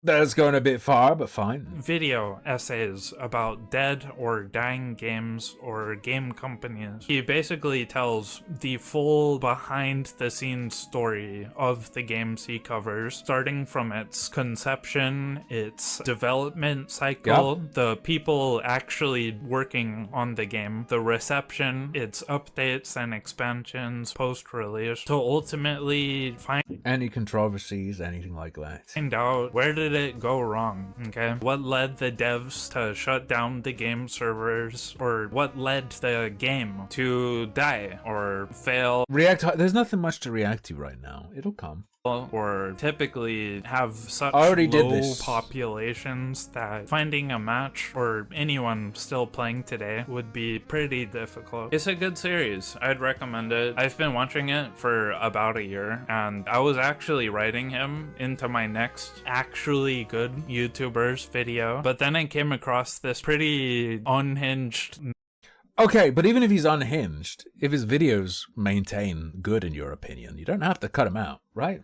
We'll see if he does. Meltdown the guy had in the comment section of his videos, and I wanted to talk about that. See, about a month ago, he got a lot of for covering the games Titanfall 2 and StarCraft 2 on his Death of a Game series. It's not dead, it's not dead! Mainly because those games are still running, like people still play those games, they stream them. The servers for those games are fully online, and they have active... Is Titanfall 2 playable nowadays? I know it was having a rough-ass time. Titanfall 2 ruled, yeah. The campaign and the multiplayer, but I'm aware of it having a bit of a nightmare. Communities that are very passionate about these games. So, like, it's not what fans of those games or most people would call a dead game, right? Like, most people? Fans? No.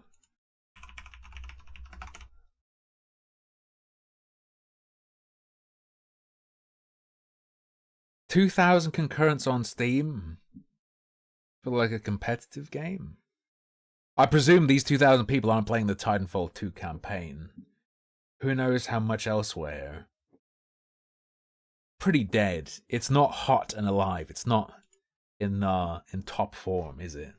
And it's not gonna go anywhere else. I mean, it's been out for quite a long time. It's not a live service. Many of the other games he covers on his series that are just completely dead. Like, there's no way for you to play the game or buy it. They shut down the servers. People were especially upset about him covering StarCraft 2 because that game was featured in this year's esports World Cup with a $1 million. Yeah, StarCraft 2 is like one of, if not the last major RTS that people are serious about, right? You have these little resurrections of Age of Empires 2 and whatnot, but I don't think there's any way to see the player count of StarCraft 2. But if you like RTS and you want to play it seriously, you're getting involved with some sort of revival community, or you're playing StarCraft. Prize pool, and the game is still receiving updates, albeit at a really slow pace, and a lot of people pointed that out in the comment section of those videos. Those videos got a significant amount of dislikes compared to his other videos. Then a few people made who gives a shit threads on Reddit. Well, actually, I presume Nerd Slayer gives a shit about the backlash he received, and I think all of this kind of made Nerd Slayer lose his shit a little bit, because he just left hundreds of comments replying. Dead sure has a interesting definition nowadays. It has the same definitions it has had for the past 1,000 years. What kind of low IQ statement is this? Actually make a position and relax on showing people you failed English 101. to people, just insulting them and calling them names, calling them pathetic, low IQ, delusional. Then he started deleting other people's comments that called him out and banning people and just leaving more. Gotta read this one. Since you deleted the original comment of someone correcting you, here is a repost of it. Since it never in any way attacked you or anyone else, it was just clearing up the blatant misinformation on your video. Current ways to still play Titanfall. And then just read more. None of this is relevant next time before you brigade with your 2,500 remaining players. And that's being generous. Read the actual description and learn what this series is about. And then take your ears off your head.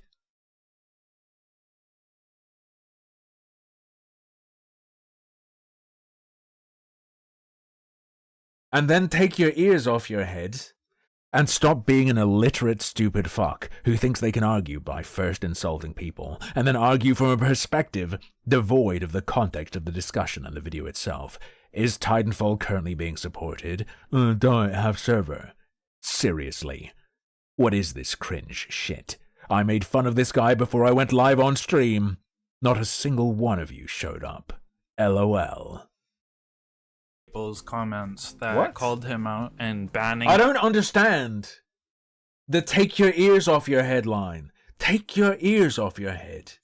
People and just leaving more and more comments. Like, he left so many comments, dude. It's insane. And a lot of people, myself included, were surprised by this. Because if you've ever seen his videos, they have such a professional, educational, kind of family-friendly tone to them. Like, he calls his viewers detectives, and You're overselling it a lot now, I would suggest. he calls his videos cases, and it's like they're all mysteries, and it's cute. With that music playing, we have reached the end of It's cute, yes. Mystery detectives, and yes, even I thought he was a full dementoid trying to characterize him as being a professional detective, but buying into the branding and the style. 100%, genuinely. the case of Dust 514 in many ways was still a mystery. But for those who were paying attention along the way, you already probably cracked the case of that mystery yourself, and for those who didn't, well, why did Dust 514 die? Oh, that's the one where it was meant to be linked up with Eve, right? Where you do FPS ground missions and it would influence the world in the MMO or something. This whole situation, it'd be like if Game Theory started replying to their viewers, just insulting them and calling them low IQ and pathetic for no reason. Like, it's really strange. Now, I should probably clarify that I have seen both of these videos, the Titanfall video and the StarCraft. It's okay, bro. I presumed you'd watch them. Video from start to finish game, and for what it's worth, I thought they were good videos. It was interesting to hear about the history behind those games. I've never played StarCraft before, so I can't really comment on that one, but I have played the fuck out of Titanfall 2, okay? Oh. And that game... Fuck! Ripperino. Fucking damn it! That game is so much fun, dude. You should definitely play it if you haven't. But Nah, it's dead game. I saw the Nerd Slayer video. if we're being honest, okay, the game is not receiving any more updates. The devs at Respawn have just moved on to Apex Legends, and honestly, EA really screwed over the game by releasing it a week after Battlefield 1. Maybe if they didn't, more people would have bought the game. And they might have made Titanfall 3 years ago, but they didn't, and I think the franchise had a lot of missed potential. Thanks for your opinions on Titanfall. I want to hear about the Nerd Slayer Spurgout. Because of that, please. It was worth talking about in a YouTube video. I felt like it was fitting for his series, even if I think the title "Death of a Game" is a bit too heavy. Yeah, but it's his thing. It's his thing. You should go into it with the understanding that he just does death of a game, and what death can mean varies. in this case, but this isn't like a fact-checking video. I'm not gonna try to debate either of these videos. I'm sure all his facts are in order. I'll give him the benefit of the doubt. In this video, I just want to talk about his responses to people's comments. Let's go. I found them to be pretty entertaining, not gonna lie. So yeah, let's start off with both games are still playable on official servers currently though. How about you do actual research instead of clickbaiting old information for views? As of recent changes, lol, you're a disingenuous piece of shit and you know that. That's why you guys are brigading me and giving me free interactions. You don't. Brigading is a specific accusation if you don't know. It suggests organization off platform to swarm someone with comments or dislikes or whatever. Or, you know, likes. You can do positive brigading to tilt perception. Even know what my video series is about if this is your crown argument. Try reading the description or actually watching the video next time, idiot. At Nerdslayer, imagine being so offended by a correction that you refuse to include into the essay you made that you somehow feel justified in a response. Yikes. Petrus loses. Sorry, I think I should probably rate each interaction. Nerdslayer wins this one because Petrus said yikes. Nerdslayer wins. Well, a correction. You didn't know what the series was about. I corrected you. This is how fucking dumb you are, bro. Oh! It's flipped again. It's flipped again. Speed bleed. Thank you for the speed weed. Yikes. I just demonstrated he didn't even know what the series was about and didn't watch the video. For me, these are licensed to shit on idiots. Anyone who actually follows and supports me knows this about me. Welcome to the channel. Ooh. Anyone who actually follows me and supports me. My true followers. My true disciples. No, Nerdslayer loses. That's very welcoming. That's your commentary. Damn, last two videos, kinda poking the nest. And I'm not even playing these games. You act like a kid in the comments too. Please look back and understand that you are doing the thing that you condemn. I don't want this. What does he condemn? I don't want this trip to die. Quote, act like a kid equal make fun of the people who can't argue. Fall for a dumb trap I said in the video, so it proves you didn't watch it. And I don't tolerate idiocy. He doesn't fucking tolerate idiocy. That's not a kid, mate. That's called having a principled stance. You would rather tone police a fallacy than... Oh, man! Tone policing is a fallacy. Manners, decorum, social standards do not exist. Address head on. My channel was built on this. What the fuck are you talking about? Yes, I did watch. Me, after being told to stop yelling slurs on the bus? That's tone policing. Logical fallacy, bro. Doesn't apply. This is the only reason I'm here. Ridiculous claim. I'll be honest, I've enjoyed your content for years, but the replies on this video are all antagonistic and degrading. It's very contrary to the person in the videos. In none of the replies I found had you actually contrary to the person in the videos responded to the concerns. You just said, it's in the description, and insulted people. You could just write things, because you know goddamn well no one reads descriptions, and if you say you read every description of this guy is lame as hell. This guy is lame as hell. Wow. The way you behave in a video, the way you talk in a video, that's a scripted thing about a game where you play the role of a detective and, you know, we're all detectives along with you. It's very different to how you respond to commentary when you're just writing a comment. Yeah, of course it is. Do you want to... It's like being mad that the guy who plays Santa at the mall is like drinking a beer and swearing outside, peeing on the floor. A video before commenting. You either... Actually, no, that's kind of bad if he's like right outside the mall. You know what I'm saying? don't watch YouTube or you're lying. When making a video about the most popular RTS beloved by many and still with $1 million prize pools, you should have preemptively stated some information and why you're making this video, given how your usual games on this series are games that are legit discontinued. Finishing with this, I hope you have a good day and your day gets better. I hope the next video's comments are more professional and less attacking of your fans. This guy's a dork. You could own this man.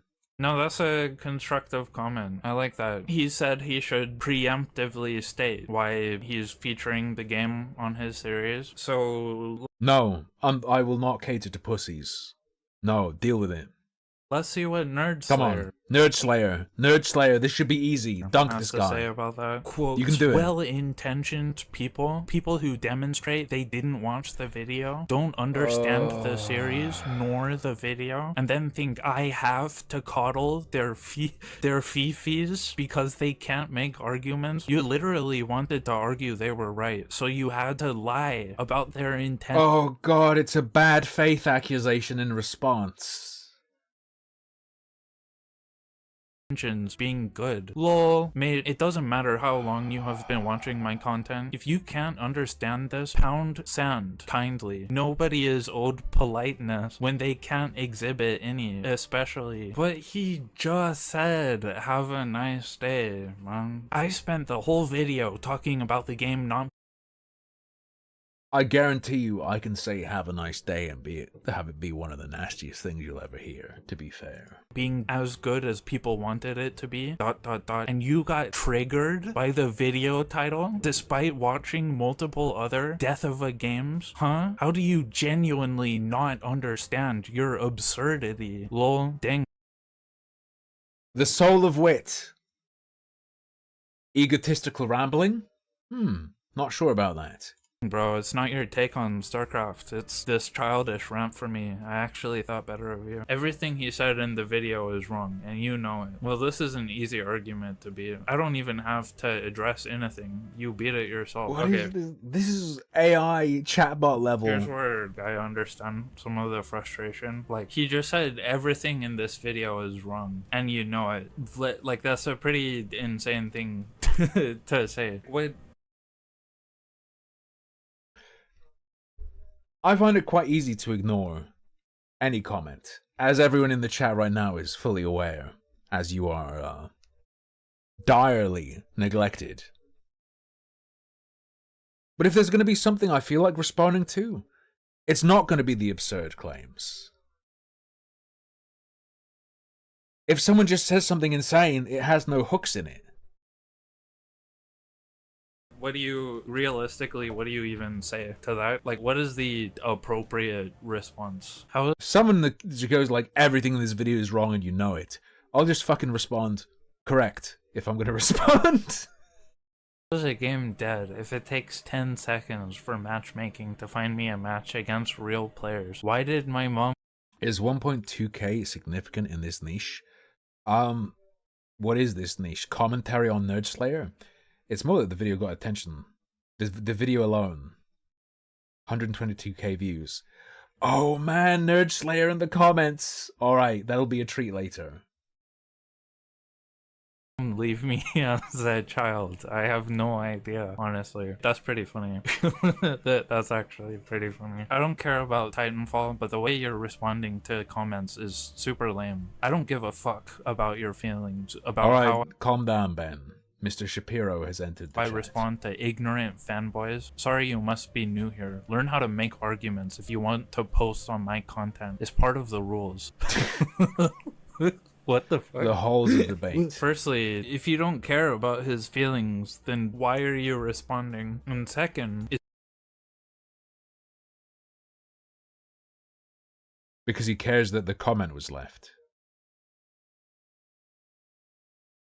Dog. It's part of the rules, like the rules for YouTube. That's interesting. He didn't say like, I don't care about anything you have to say. I don't care what you say. Blah, blah, blah. He said, I don't care about your feelings. I don't think I've ever seen a YouTube channel with rules in the... No discrimination or hate speech, no affiliation links that do not belong to Nerdslayer. No political, religious talk or debate. Any points you make have to be substantiated, either in explaining your opinion or when stating facts. You need to back these up with reliable sources. Oh, do not argue moderation decisions in public. We don't allow self-promo. Find an appropriate channel for it. If you want to do certain discussions. Spoilers have to be marked. Please do not mention any of the staff or in general abuse mentions. So these are the rules from his Discord copied over, right? A description. No discrimination or hate speech. Any points you make have to be substantiated, either in explaining your opinion or when stating facts. You need to back Did I play Vampire the Masquerade Bloodlines? Yes, I streamed it. These up with reliable sources. But reliable how? You left a bunch of links in your description. IGN, Polygon, Wikipedia is a reliable source wherever possible. Ooh, if you got initiate him. a discussion, try to do so in You got an him. appropriate channel. So these are his Discord rules. Why is he posting his they are. Discord rules? What made this response okay? That's pretty childish. I hope you're proud of yourself for that. Wilhelm, that someone thinks I give a fuck about nicety when people can't even follow the rules. They can't even follow the rules. Watch or respect the content or make Respect the content. I think you guys need to respect me more when I put up a video comparing game reviewers to a creature that's been fucked with by the wrath of God and molded by deranged circumstances into despicable creatures that should never have existed. You need to respect that more. basic 101 arguments. You must be new This guy's onto something. here. I can't believe he didn't follow the rules. That's insane.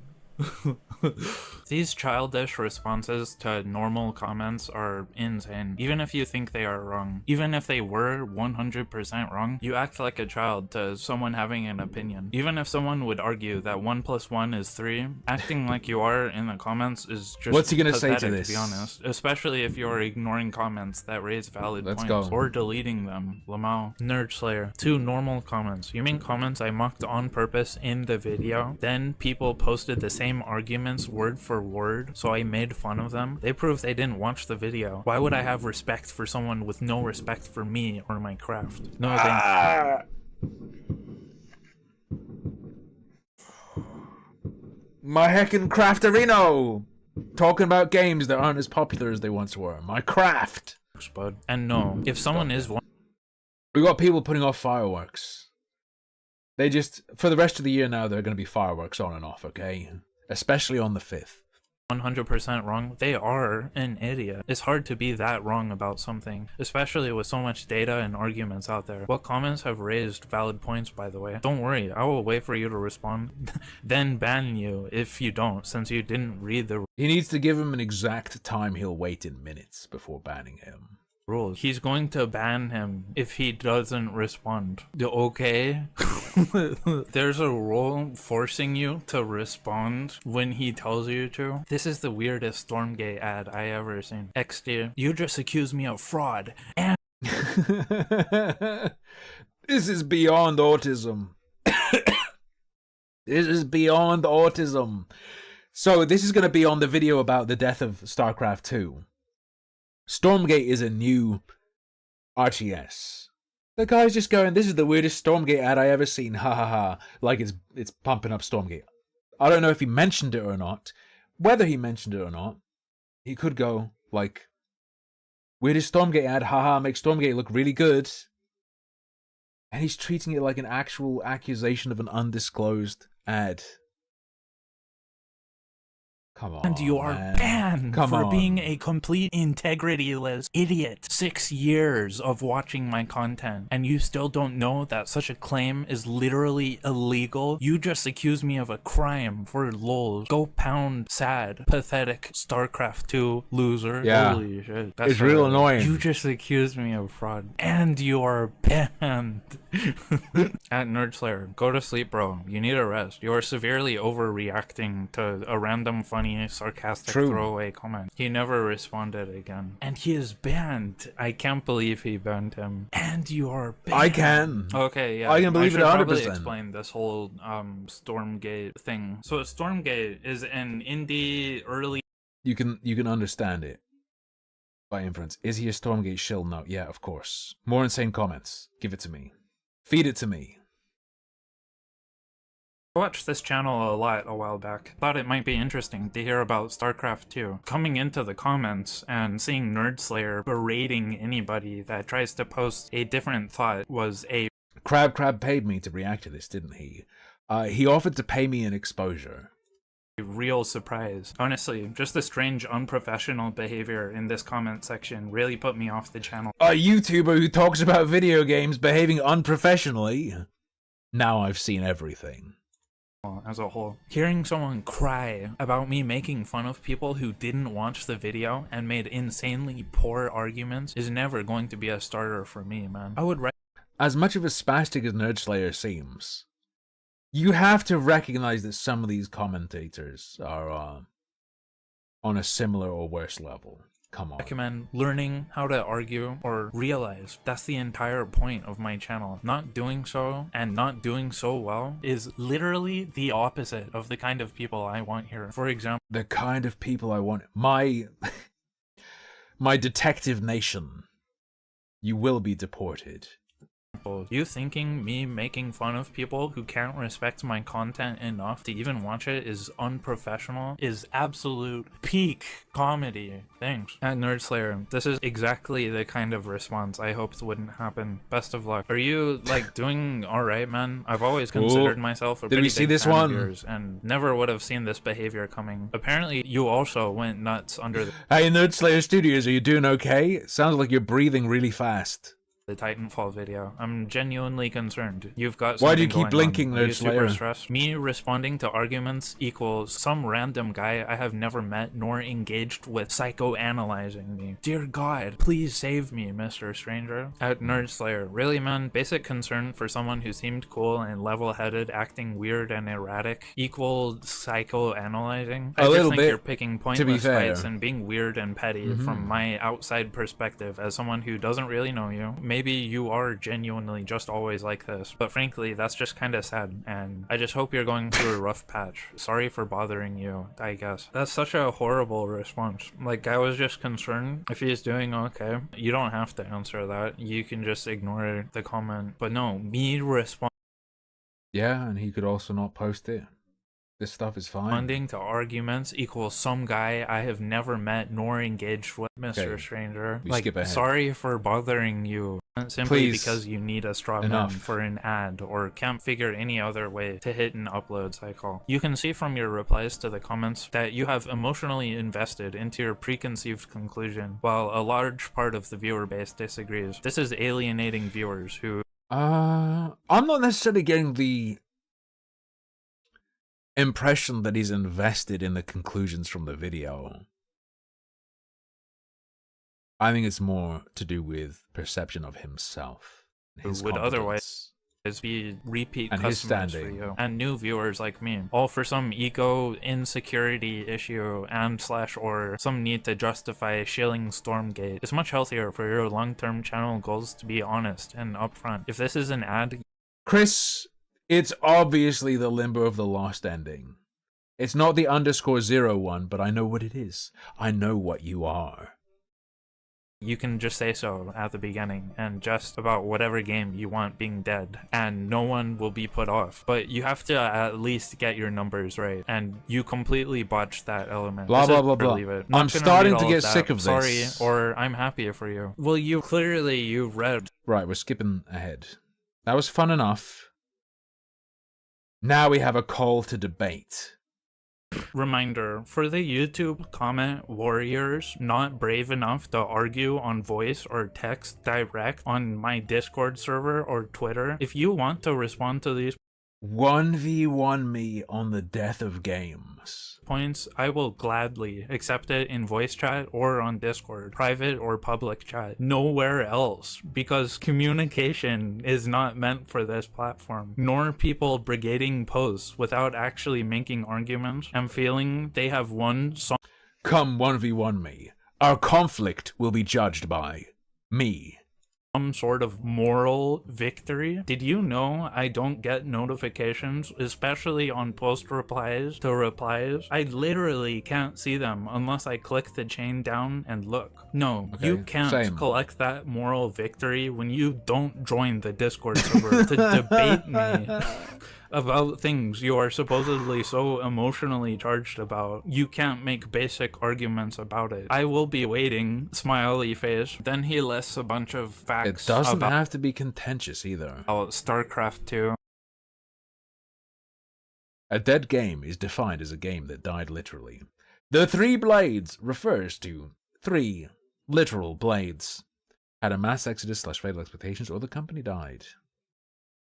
And his definition of the word death for the series, which I'm not gonna debate, but what the fuck is this guy talking? Bro, you can save so much time by not saying anything, or just saying, cool comment, I do what I want. There you go. Cool comment, I do what I want. Finished. Over. You win. Talking about moral victory. So he wants people to debate him on his Discord server instead of YouTube comments. I don't really get what the whole communication is not meant for this platform thing is, because like that's the reason they made a comment section. If you're The English language was actually invented with the intention of it never being used on a website such as YouTube. The prophets warned of the coming of social media. you're going to debate a video, then doing that in the comment section of the video itself seems like the most obvious place to do it, no? Like, the video is right here, the comment section is right here. He clearly loves spending so much time in the comment section anyway, so why do you need to take that to... Alright, bro, that's enough crab. What are your closing thoughts? I'm not going to listen to all of them. Blow me away. The rules of this Reactoid stream is you have to back up your points. You have to no hate speech. You have to back up your arguments. No emotions. I think for someone not trying to stretch or bend the definition of the word death, this guy sure seems to have to explain this word over and over and over. He's in the weeds. He's in the weeds actually engaging with the arguments. They don't matter. It's his gimmick. Death of a game. It really doesn't matter. But what could be fun? Nerd Slayer in the comments, pinned by Crab. Oh, deleting my comments. Just go to 6 pixels under podcast and watch my response to this video. And please stop parasocially analyzing me. It's weird. Or just keep it up. I'm sure that's better than actually making arguments or reaching out to me in good faith debate or conversation. Edit. Maybe auto-moderated me. He apparently, allegedly, deleted both the streams. So I can't go see what this guy says? Oh, come on. I thought that might be fun to see. 6 pixels under podcast. Is that what it was? Like 6 feet under? Ah.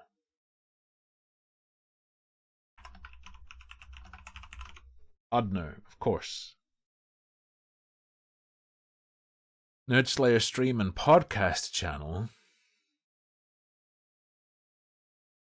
Live.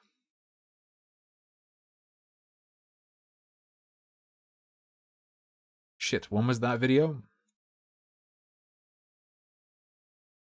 13 days ago. What are we looking for here?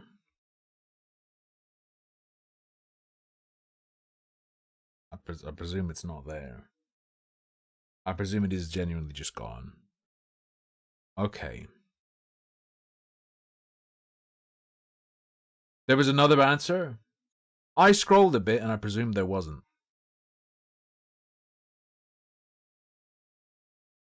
I saw that Crab responded.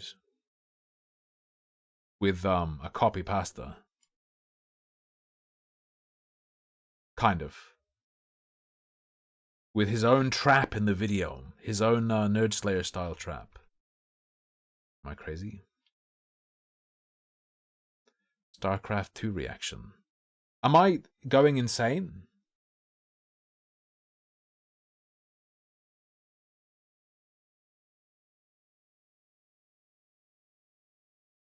You're on live.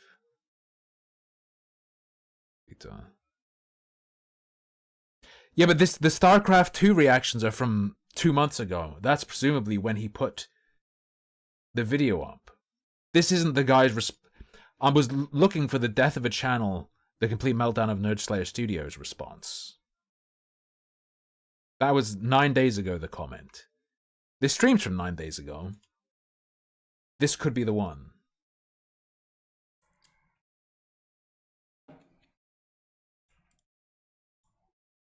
Show me. There doesn't appear to be a transcript for this. Do you not get transcripts on streams? Many more things. And throughout that process, something that has been dawning on me since my Overwatch 1 video, which is why it's a bit funny when I hear people talk about, you know what, this is like really... Let's see how the man reacts to his own stuff. Outpour, response, whatever the word would be to that. And then on top of that, the other thing is that every country, especially tourist or destination countries, whatever, I'm gonna get charged more. I'm not. All right, so let's see. I watched this channel a lot a while back. Thought it might be interesting to hear about StarCraft 2. Coming into the comments and seeing Nerd Slayer berating anybody that tries to post a different thought was a real surprise. Are you, like, doing... So to be clear, did I berate anyone who posted a different thought? Or did I berate the people that I made fun of specifically in the video? That's where people like this, they don't care about the specifics. Nerd Slayer berating anybody that tries to post a different thought was a real surprise. He's being possessed by a demon. Are you, like, doing alright, man? I've always considered myself a pretty big fan of yours, and... This is called psychoanalysis. No, this is a different guy. I think it's a different guy. I don't think it's the same person. The other person's name was like Netherless or Notherless or something like that.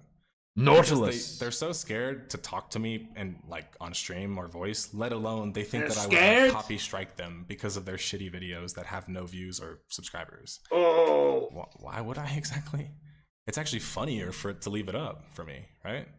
So I can go through the example of demonstrating how fucking horrible it is. He does just seem egotistical, yeah. But look, are you like doing all right, man? This is called psychoanalysis. If you do this to random people that you just consume their content of, it's really... I thought it was just you like do this to random people you don't know or something. If you do this to people whose content you just consumed, it's fine. It's pretty normal. Yeah, why not? I'm gonna say this guy gives me egotism vibes. Seems egotistical. Really weird. It's really weird and it's really parasocial. And I'm actually trying to help you. If you want to get better social interactions, get more friends, girlfriend, whatever the fuck, like, don't do this. It really doesn't matter. There is no connection there. There is no connection there. Psychoanalyzing YouTubers, asking stuff about them, no bearing on how you interact with people in day-to-day life, I would suggest. Don't do this. Don't, like, parasocially analyze people. He could have even been fucking with you. Are you super stressed? Is potentially an anger-invoking question that most people are aware could invoke anger. That you watch their content. Or induce anger, know even. Them that well, if at all. It's really weird, honestly, and it's even stranger how people don't even notice how weird it is. Never would have seen this behavior coming. This is the weirdest Stormgate ad I ever seen. Next year, you just accused me of fraud, and you. To be clear, not. You better say you were joking. Not disclosing an ad. Oh my god. it's illegal. Yeah. So was I supposed to just take it as a joke because... Because it obviously is? They wanted it to be a joke? Is that how jokes work? I think... Mostly, yeah. Overwhelmingly, yes. I think that's how they work. I can just say that the most dumb, inflammatory shit, and I just go, well, it's a joke, right? Who cares if... There are exceptions where no reasonable person would interpret it as a joke. Or exceptions where it seems clear the person is lying about saying it facetiously, for instance. This guy's just joshing. It's like accusing you of fraud in your livelihood or career. Isn't that what jokes are about? I mean, maybe, kinda, but I don't know you. Why are you making this joke about me? I don't know you. Why are you making this joke about me? It's a joke about the content of your video. It's not even a joke about you. I know why. Because your feelings got hurt and you had to find something to cling on to make yourself feel better. And that's great, brother, but like, can you go like write it in your journal or something next time? You are banned for being a complete integrity-less idiot. You're a disingenuous piece of shit, and you know. What would hurt his feelings? 6 years. Let's see. That guy could have even been, who knows, a fan of Stormfront or whatever the hell the game's called. Being like, funny Stormfront ad. You made StarCraft look even worse or whatever, so hey, the game I like is... It's not indicative of the person being upset in any way, I would suggest. You are banned for... You don't know. Stormgate. Never would have seen this behavior coming. This is the weirdest editing is Stormgate pretty ad funny. I've ever seen. X2. You just accused me of fraud, and you are banned for Look being at my a reaction. complete integrity-less idiot. You're a disingenuous piece of Oh shit, and you my have 6 God. years of watching my content, and you still don't know that such a claim is literally illegal. I just demonstrated. You Oh didn't my even know what was god, real. another true statement. How dare I say a true statement? Oh my god. What? Is that the reaction you guys want? Like, I don't... Was it bad for me? These are licensed This guy's not very smart. on idiots. You just accused me of a crime for lol. Go pound sad, pathetic. It's a crime. Look it up. Does anyone want to test me on this again? I showed you guys on streams before and in videos.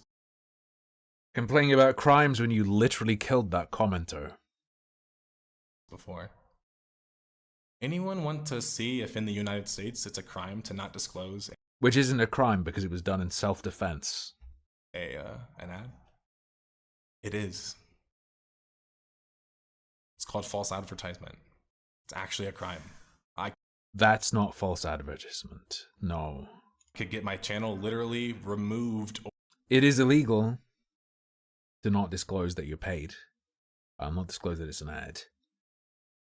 It's not false advertisement. Or infracted for it. That's something else. So maybe I'm just never... You know what? I'll just give you guys that one. I'm just never going to find that one funny. I guess I'm just not a funny person. StarCraft 2 loser. Learn how to make arguments if you want to post on my content. It's part of the rule. I don't care about Titanfall, but the way you're responding to comments is super lame. That's not an argument. So why are you posting that? Like, just like think about that for a second. This video, this live stream he's done, is actually an undisclosed ad for Super Smash Bros. Kerfuffle. Why are you posting that? Why not just argue? If you feel very strongly about whatever point it is, why not just... Would he not understand that that statement is an accusation of him doing something that isn't legal? But it's clearly not real or serious? Argue it, right? Would he be just as upset? It's an accusation of him doing something improper or even illegal, so you have to be upset by it. Nah. But there's no argument there. I just don't like the way that I'm psychoanalyzing your response to these other comments where they're not really saying anything of note and you're not either, but you're kind of being mean about it. It's like, Damn, this is some deep analysis so far. I can't believe he didn't follow the rules. That's insane. Okay, what's going on here? So Nerd Slayer What's going on, man? I will agree. I presume this is mostly going to be extremely repetitive. Oh, he goes on some kind of full screen rant. Let's check it real quick.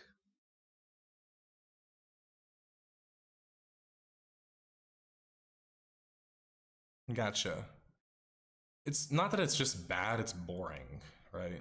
Ooh. I didn't even know about this drama before you made the stream. Probably better off that way, right? I mean, maybe overall at least a little entertained. I'd say so. What else might be good to do? I have quite a few. No, that's a long ass one we could potentially look at. How long is this? That's probably too long.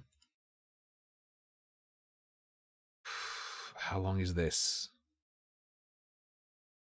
Okay. All right. You want Next Dementoid? We're sick of this one. Some of those comments were funny, but...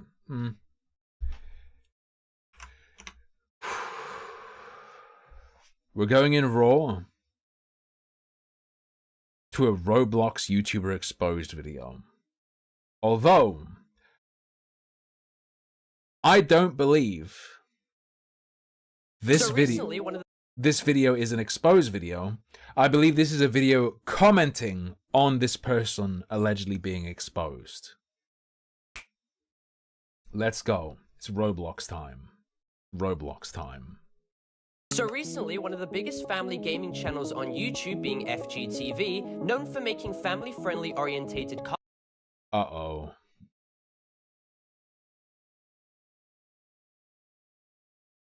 Time for a vote. Time for a bet in the chat.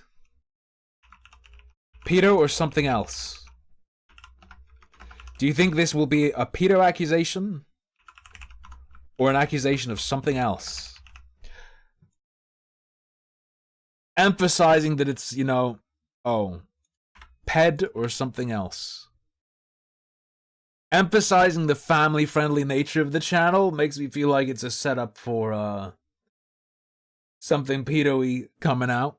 You have 1 minute to bet with your CP if this is a pedo accusation or something else. It is a Roblox call-out, or commentary on a Roblox call-out, with an emphasis on the man's content being family-friendly.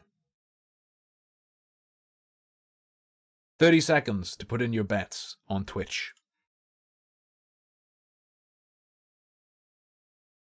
Do do do do do do do do do do do do do. All right, close enough to the time. Let's go. Content regarding Roblox, Granny, Hello Neighbor, and more is under fire, facing pretty serious allegations by many Twitter. Baldy doesn't get in elevators with sexist, racist, homophobic, and transphobic people. Isn't FGTV transphobic? I'm not even trying to ruin the fun, just an actual question. Well, we already said he's family friendly. Bullying is bad, says the homophobic racist. Yeah, but does he bully? You can be extremely hateful and not bully anyone. Let's go. Something else wins. Users, because FGTV Duddy, aka Vincent Carter, has done the horrific crime of expressing his political opinion on the internet. This has resulted in many people insulting him, threatening to burn his books at stores. I don't think this is a true threat. Come on. I don't think this person intended it or would reasonably expect Fruxed, @_Fruxed. No reasonable person would take that seriously. They probably did not expect anyone to take it seriously either. And even telling him to go to hell, leaving FGTV Duddy. Even telling him to go to hell! What if he listened to them and went there? That would be bad, it's full of demons. To be afraid for any potential threats he or his family could potentially receive. Now this is all pretty crazy for any potential threat. I stopped using Facebook in 2008 after trying to educate people that Obama was not handing out free phones and healthcare for everyone. People were blinded then. Two differences. Now I may get death threats. Lol. Then it was just family and friends. He or his family could potentially receive. Now, this is all pretty crazy because for the longest period of time, FGTV was known to be extremely uncontroversial and wholesome. FGTV Duddy's always preached family values and has been involved in little to no drama, and for over a decade has raised a generation Nah, Zara, I think he was saying not to everyone.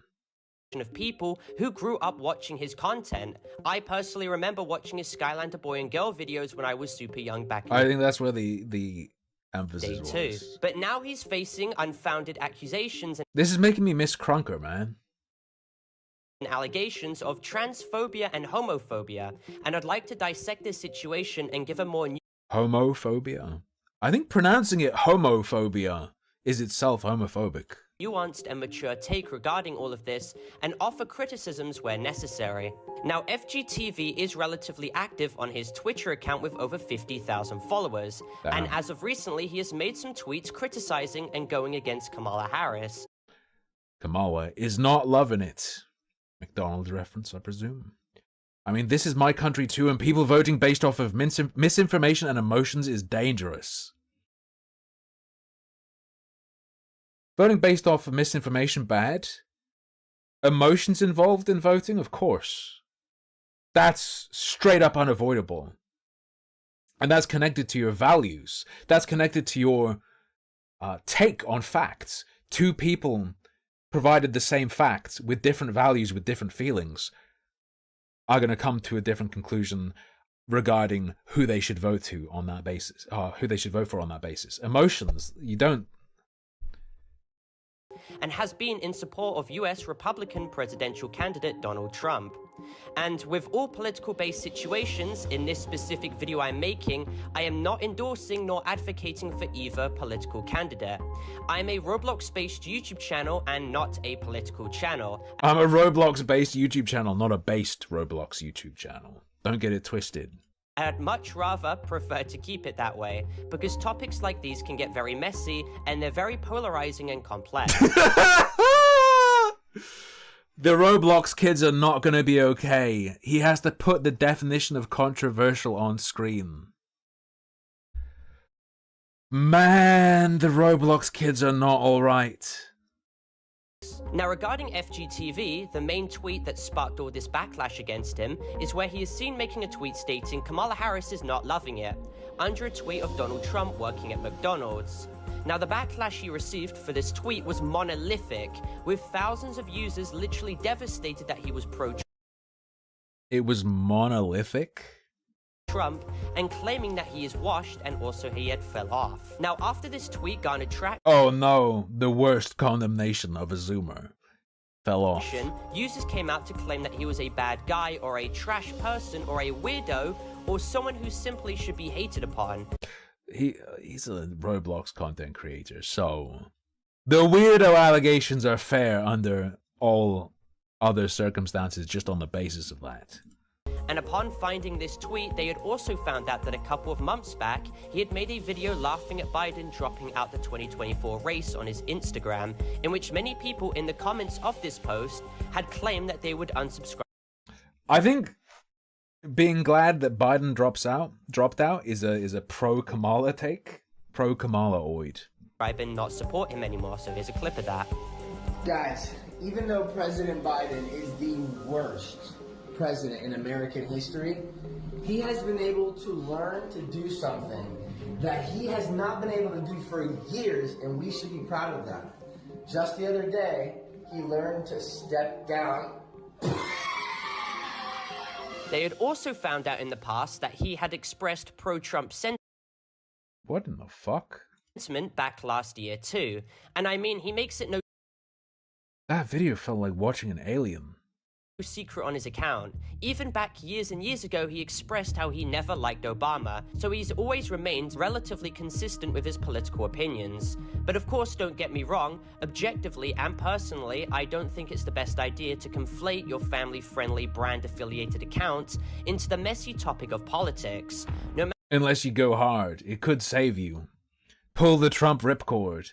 Miggers in the chat. That's with an M. Make gaming great again. No matter what stance you take, you're going to offend and ostracize people and your viewer base. And especially in this election too, a lot is on the line and tensions are extremely high. Parlo, I have a warning. That you are mentioning Trump and not condemning him may be enough for some. You've invited controversy. Watch out, Parlo. It's coming. However, personally, I think the hate towards him is extremely overblown and unwarranted, and I think all this insult hurling is extremely immature because this guy is unwarranted, and I think all this insult hurling... Chris says hag. They were calling him a hag? Towards him is extremely overblown and unwarranted, and I think all this insult hurling is extremely immature because this guy has basically managed to cultivate such a massive fan base with next to no drama for years and has made so many people's childhoods. So I think it's illogical just to negate everything good this man has done. Yeah, you could call him a hag. I guess there's nothing stopping you, but if you're saying hag and there's a person saying it who's a guy, and he's saying it about a woman, I'd presume they were saying it about. Just because you fundamentally disagree with one of his stances. However, that being said, I definitely think FGTV Duddy should hold back on making his account so political. FGTV Duddy himself as well has expressed how serious the hate is getting and that he is considering taking a hiatus off of Twitter out of I need someone to take my account away from me for like 1 week and then give it back January 6th. The hate is getting, and that he is considering taking a hiatus off of Twitter out of concern for potential ominous threats he may receive, and that's pretty sad to see.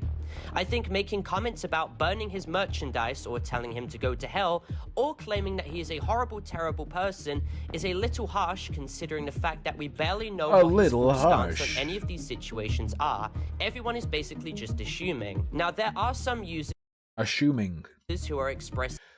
Oi, mate. At least I can go to school without getting shot. That everyone is You're assuming just because I'm a Brit. Entitled to an opinion, and it's unreasonable to be this mad at FGTV when there are numerous other YouTubers present who are much more deserving of criticism and have done significantly worse. What is this? It's not fair to be mad at him because there are other YouTubers who have done things you should be more mad at. Worse than just expressing their opinion on the internet. Silly. However, a considerable majority are still against FGTV. Me? Getting tackled by the security guard at the grocery store because I stuffed my pants full of bacon. Oi, mate, there are pedos on YouTube. What are you doing? You should be going after them. On Twitter regarding this. In my honest opinion, I don't think we should dehumanize any side of the situation here. For example, I have friends on both sides, and I'm not going to dehumanize someone for having a different stance to me. However, all this drama brings me to another problem. Users are claiming that essentially because FGTV does not like Kamala Harris and instead likes Trump, that somehow he supports everything that Trump has done, and also somehow unilaterally agrees with all his policies.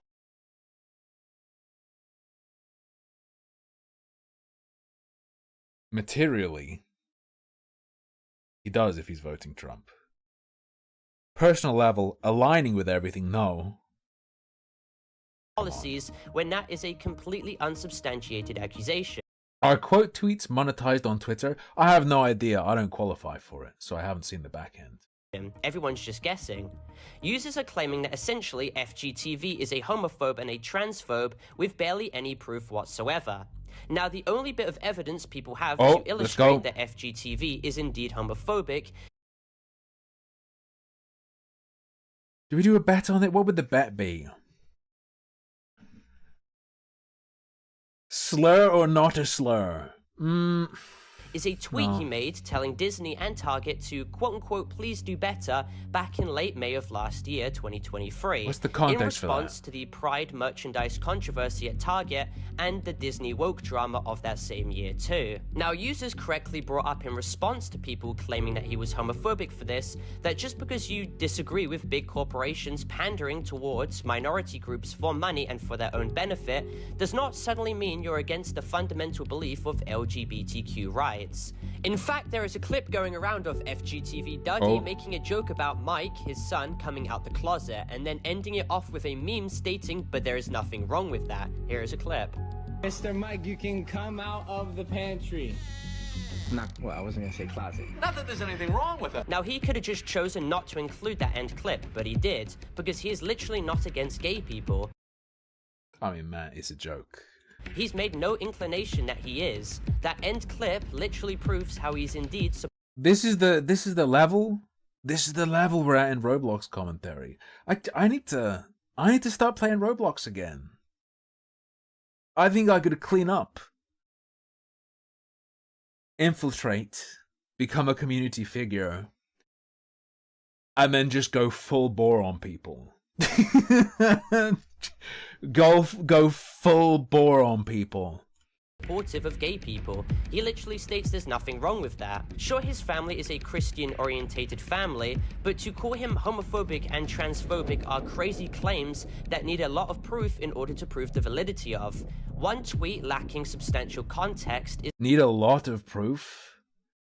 I mean, hypothetically, what if he was like one tweet where he's like, "Death to gays, exterminate the gays," and it was deadly serious, and he posted a clip of him executing a gay person. That's one piece of evidence, but I think it would be enough. Is not enough to make such absurd, exaggerated claims. I find it odd as well to make the insinuation that someone is transphobic purely if they don't like Kamala Harris too. Sure, Trump has spread transphobic rhetoric, which I don't agree with, but a video has gone around recently offending many LGBTQ-orientated people of Kamala Harris literally not being able— Hold up. Many LGBTQ-orientated Bottom one, sure. Who's the top one? people of Kamala Harris literally not being able to— I don't know the, what is 679? Hang on. I want to check. I just typed twitter.com and it brought me to that video.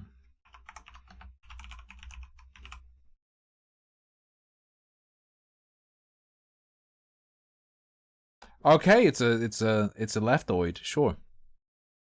Just making sure. LGBTQ-orientated people of Kamala Harris literally not being able to state verbatim if she supports trans people having access to gender-affirming healthcare.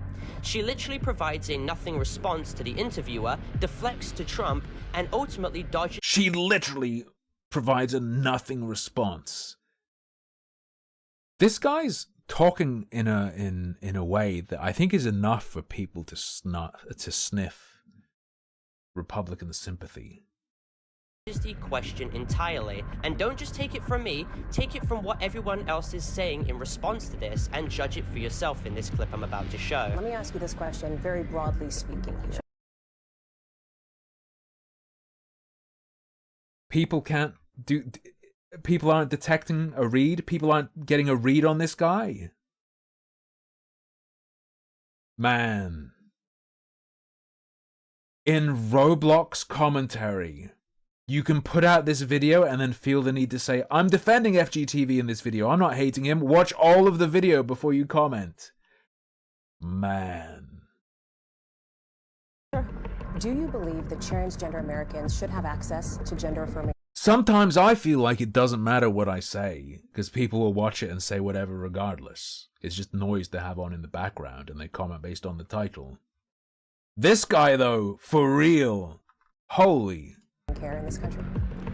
I believe we should follow the law. I mean, I think you're probably pointing to the fact that Donald Trump's campaign has spent tens of millions of dollars. They're trying to define you on this. Yes, I'm asking you to define yourself, though. Just broadly speaking, what is your value? Do you believe they should have that access? I believe that people, as the law states, even on this issue about federal law, that is a decision that doctors will make in terms of what is medically necessary. I'm not going to put myself in the position of a doctor. So no, objectively, just because you disagree with Kamala Harris with unrelated issues like FGTV is seen doing, does not mean that suddenly... Hang on, wait, what was this? With unrelated issues like FGTV is seen doing... Well, Kamala said that people who believe in Jesus don't belong to her rallies in our movement. We love Christians, we welcome believers, and we embrace followers of Jesus. FGTV quote tweets and says, "Nah, you can't follow Christ and let that slide, even if you aren't of Christian faith. Imagine if she said something about Islam or another faith. Oh nah, don't be selective, people, she ain't right." Doing does not mean that suddenly he or anyone else is homophobic or transphobic, especially when there are videos he's made where he makes his position clear that there is nothing wrong.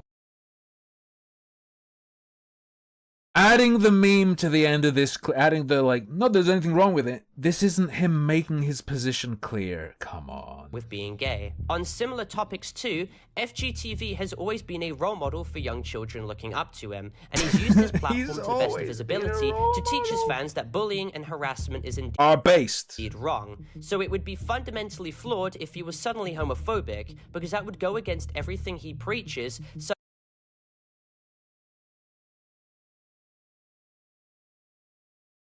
you can be what the average person, what society at large would consider homophobic. Or at least the sides that care more about labeling people in that way, and be against bullying. Such as his stance against bullying and treating people poorly. You can be homophobic and not treat a gay person poorly.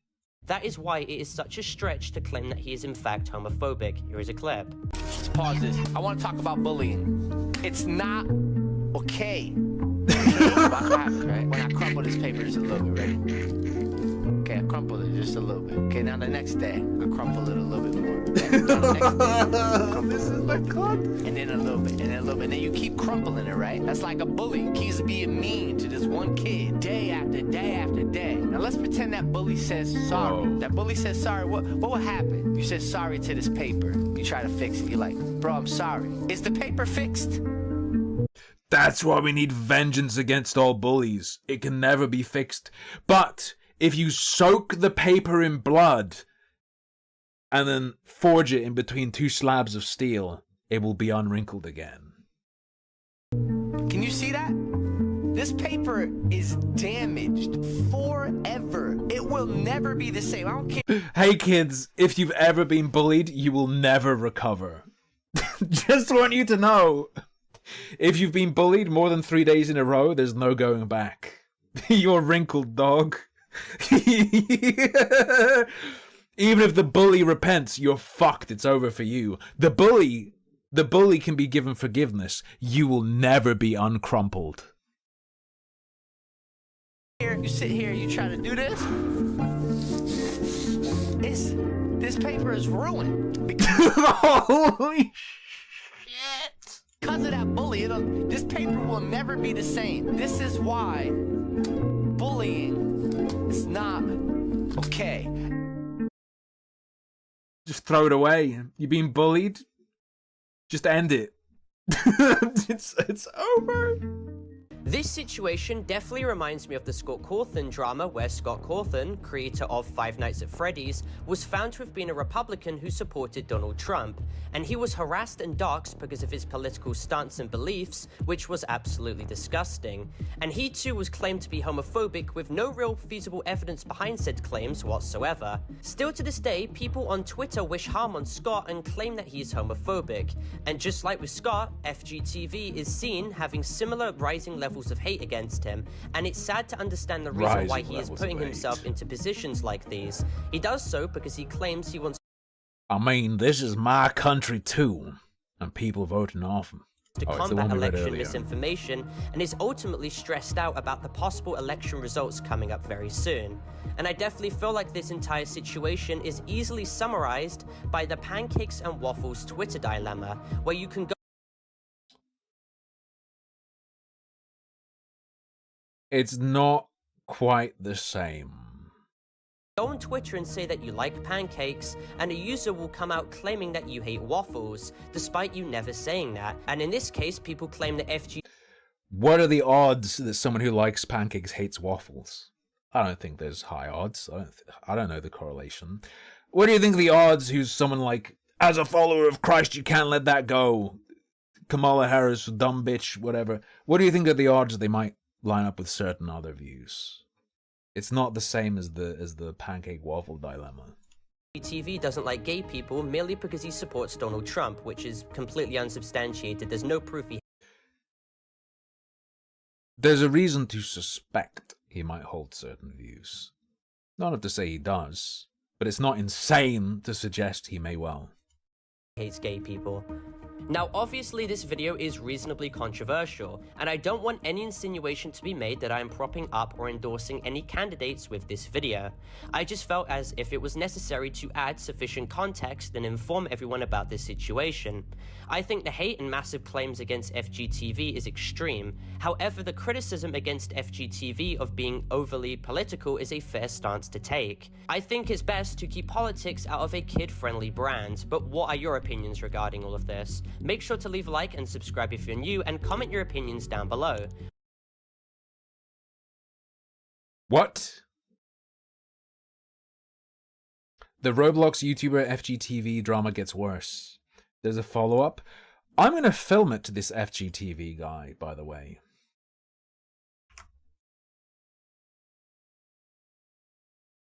What term should we look for? Gay.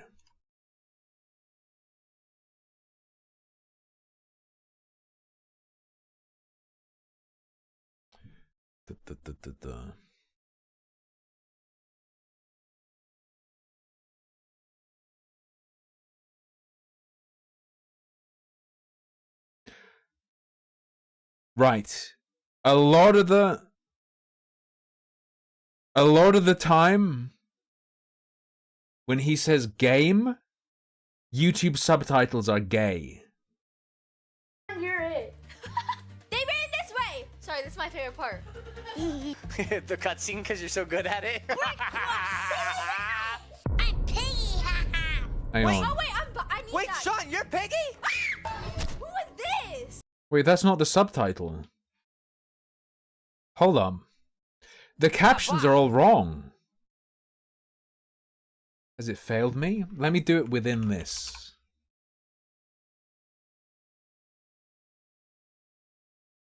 Let me check this out. Wait, infection? Wait, that's what we wanted to do. I just said that. Infection. Sean, you're it. They ran this way. Sorry, this is my favorite part. The cutscene because you're so good at it.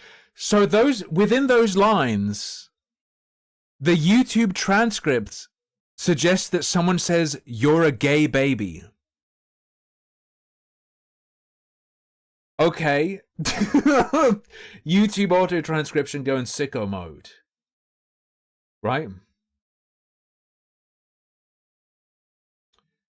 What else we got? Completed the game. Shut the game.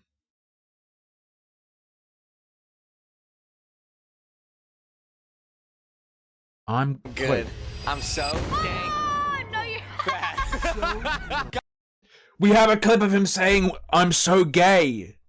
Guys, I forgot. We took. FGTV confirmed gay. Hold up. I'll show you with evidence. You ready? Took a. I'm Prepare yourself. so dang. No, you're. Can't see me. I'm good. I'm so dang. No, you're. Caught in 4K. I don't think we're going to find anything on Film It. Just curious.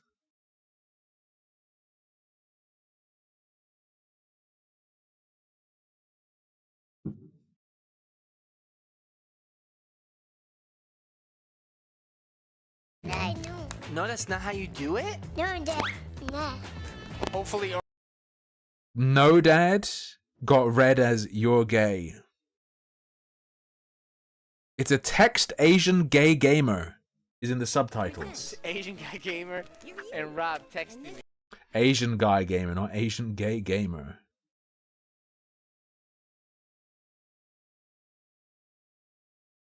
Hang on.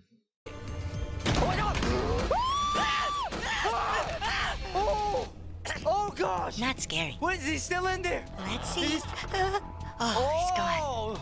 Yeah, go through here. Oh goodness. It was transcribed wrong. I don't think he says anything about this. Like The transcription has all sorts of stuff like, we don't know all of our super gay moves. We don't know all of our super game moves, but it looks like we have to go. Wait a second. I presume the transcription had to be wrong.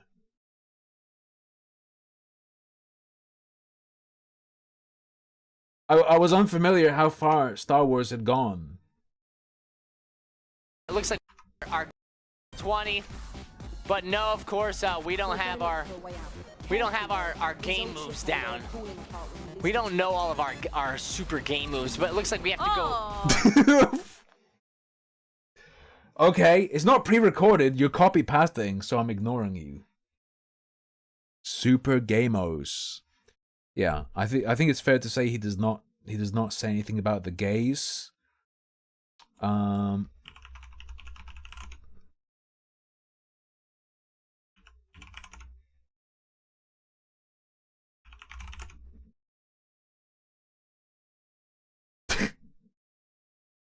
Torture, transformer. It's trans torture.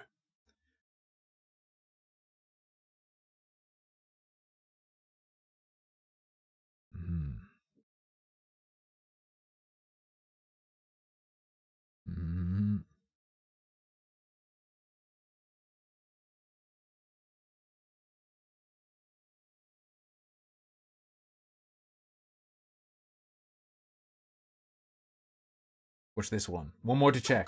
Oh, escape miss anti-trans detention? Wait, that's actually pretty good. You rob a jewelry store, and when you get caught, you only have to do detention. All right, if y'all want to see me play.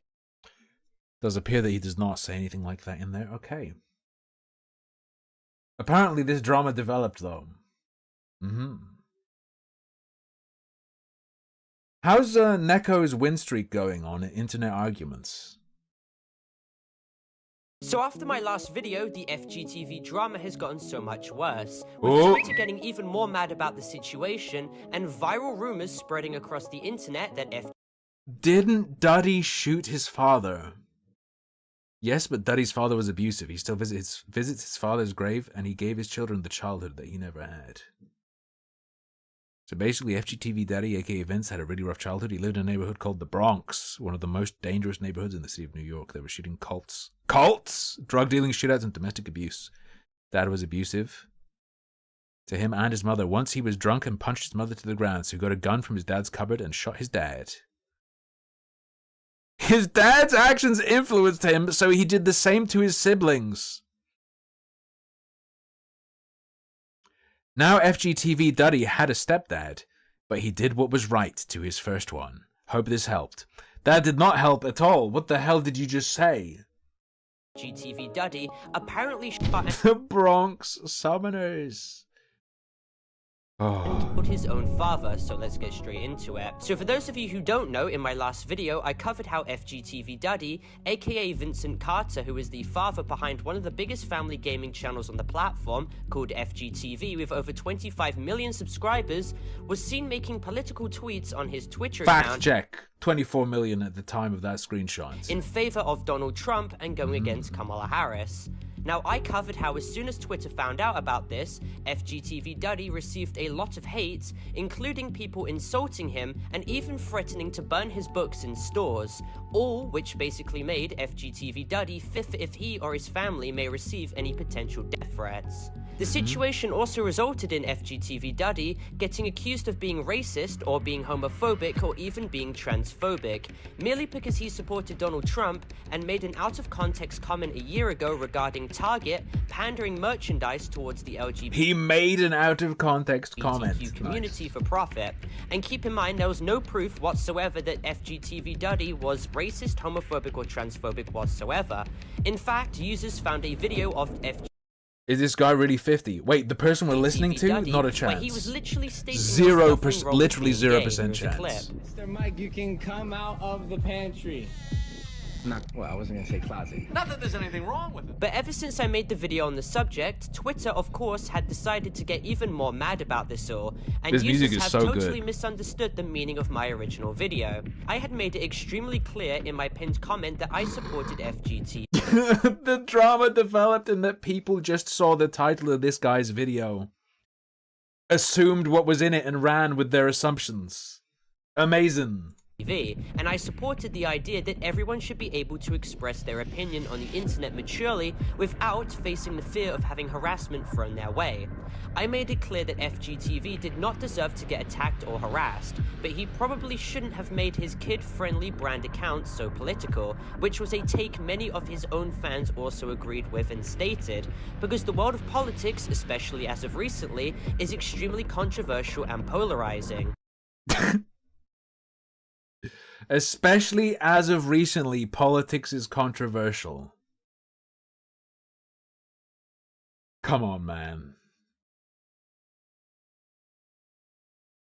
I'd say there've been some peaks in political controversy over the years, over mankind's history, brother. People ultimately misinterpreted the title I had being Roblox YouTuber FGTV Exposed, which I presented as a question. I put a question mark on the end. Yeah, but your audience is like 6 years old, so... Because while yes, users on the platform... They don't even know what a question mark is. Expose him. Ultimately, as I went over the situation, I explained how FGTV didn't do much wrong whatsoever, and it really wasn't worthy of a cancellation situation, in contrast to what everyone was saying on Twitter at the time. The thumbnail has "This is bad" right next to an image of his face. The only thing worse than all of that is the aim demonstrated in these gameplay clips, just saying.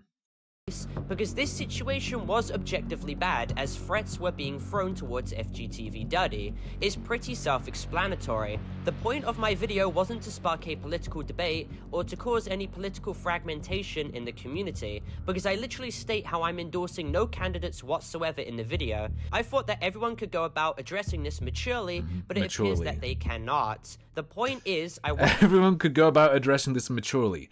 Now excuse me while I go take my shift working in Roblox IKEA, serving dragon girls, Swedish meatballs. Wasn't going against FGTV in the video, and I personally don't think he should be ostracized from the community or hated upon purely because he supports Donald Trump. Because we don't even know what he truly thinks about regarding a lot of serious issues. But it still seems that a lot of people on Twitter as of currently do think it's reasonable to— As of currently! That's so good. Expose FGTV still for being on the right wing of the political spectrum. But now moving away from the absolute trash heap of a subject that is creating a firestorm online right now, and we move on to the drama involving FGTV's backstory and childhood. Let's go. Because on TikTok, over the span of the last 2 months, many rumors have started to emerge of how Vincent Carter, aka FGTV Duddy— How come no one spreads tight rumors like that about me?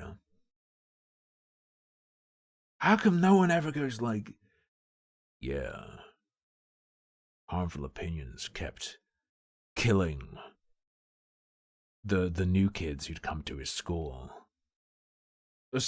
Apparently had shot and killed his own father because of horrific abuse his father allegedly caused to his mother, in which he had to endure and witness as a child. Now, I'm sure many of you have seen some of these TikToks going over this situation, because videos covering it have garnered hundreds of thousands, if not millions of views. So I will play a few. Here we go.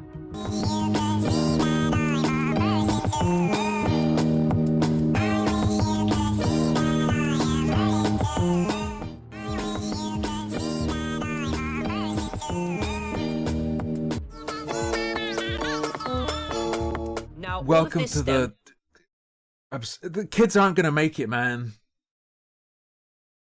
Grandmothers buying £50 Roblox cards in the store every day. It's fucking over.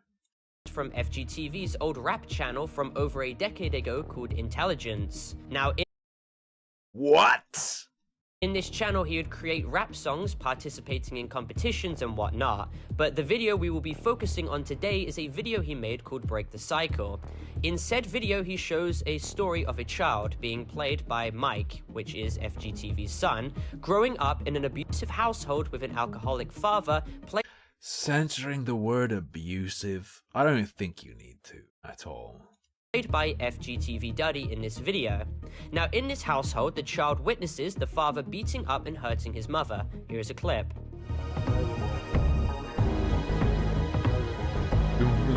There is a young boy, 3 years old. Guess what he's seeing at home? Watching his pops beat his mom in the dome. And as it unfolds, where does his mind go? As the wheels this is so good. Developmentally brittle, they too little to process the content that lay upon them. Now, before we continue, this is like anything for views video, like reach for a cop's gun. Educational videos teaching kids to shoot their parents. many people automatically assumed that this video was alluding to FGTV Duddy's childhood, and this rap song was based off of his past experiences, but there is literally no proof or inclination behind this theory whatsoever. If you look on Genius, which contains the lyrics of this song, it explains the story of the song and simply describes it as a song about a child witnessing abuse happening in his family and being unable to mentally process it. There was We just saw it. You don't need to cite genius.com, you just showed us the track. no proof that this was indeed about FGTV, because Genius annotates it as a song about a child, meaning it's a theoretical. Most of the rumors are merely speculations and have no solid proof for them. Now, as we continue the video, it goes over This is how the average person's brain works. how this child is influenced by his father's actions, and so replicated the aggressive behavior towards his siblings, because as you can see, the boy, played by Mike, pushes over his sister, played by Lexi. And then the video shows the boy, aka Mike, finding his father's gun in the drawer and using this gun to shoot his own father for the violent actions he caused in the household, and because he was personally negatively influenced by it. Here's a clip.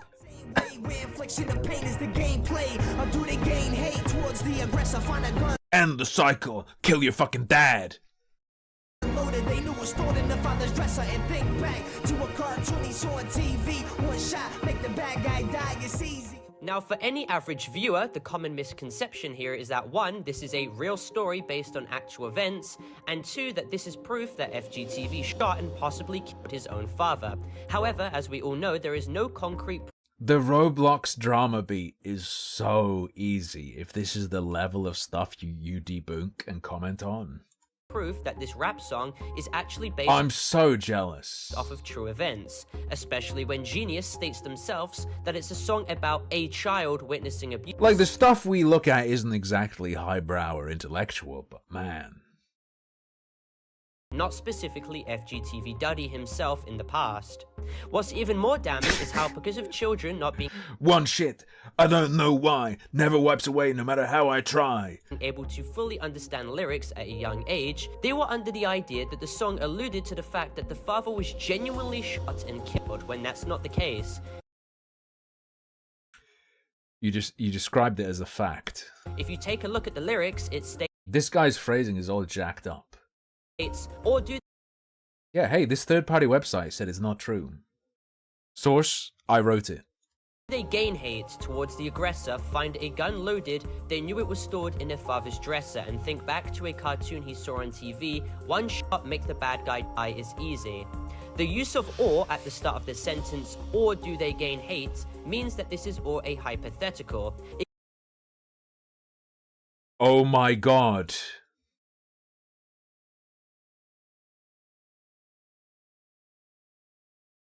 Holy fuck.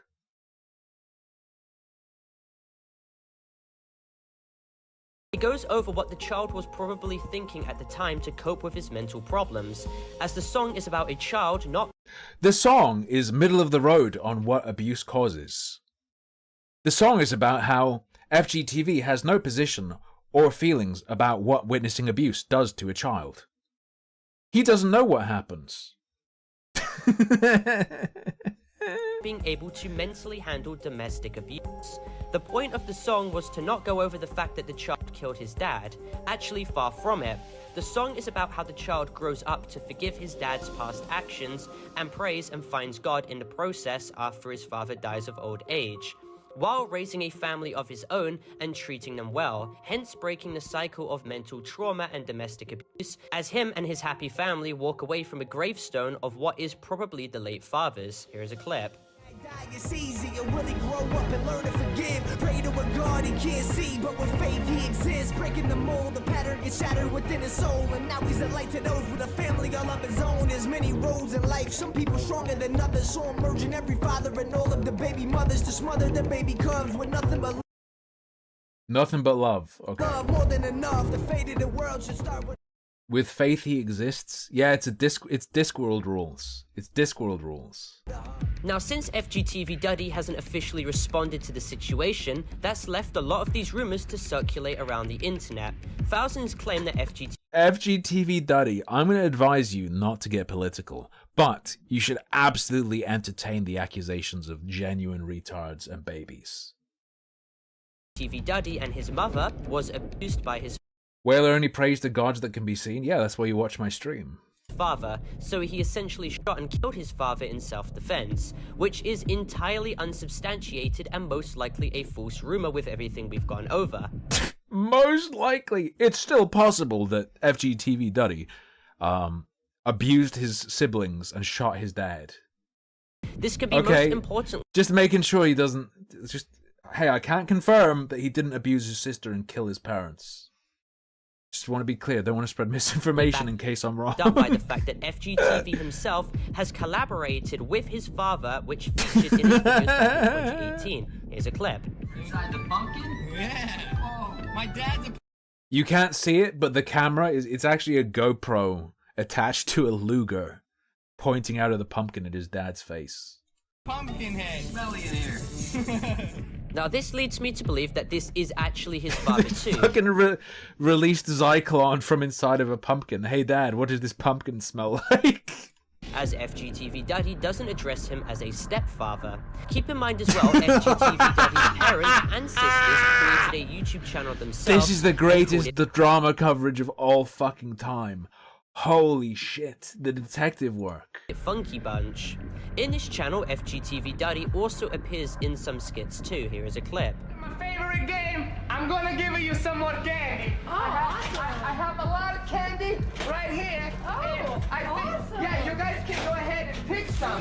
Go ahead, yeah, you should pick a lot. Whoa. Pick a lot. Now, if you look at Funky Bunch's Instagram account, you can see pictures of FGTV's dad and mum together from ages ago, with FGTV's dad holding FGTV Duddy in his hands in this baby picture, confirming that the rumor that FGTV Duddy...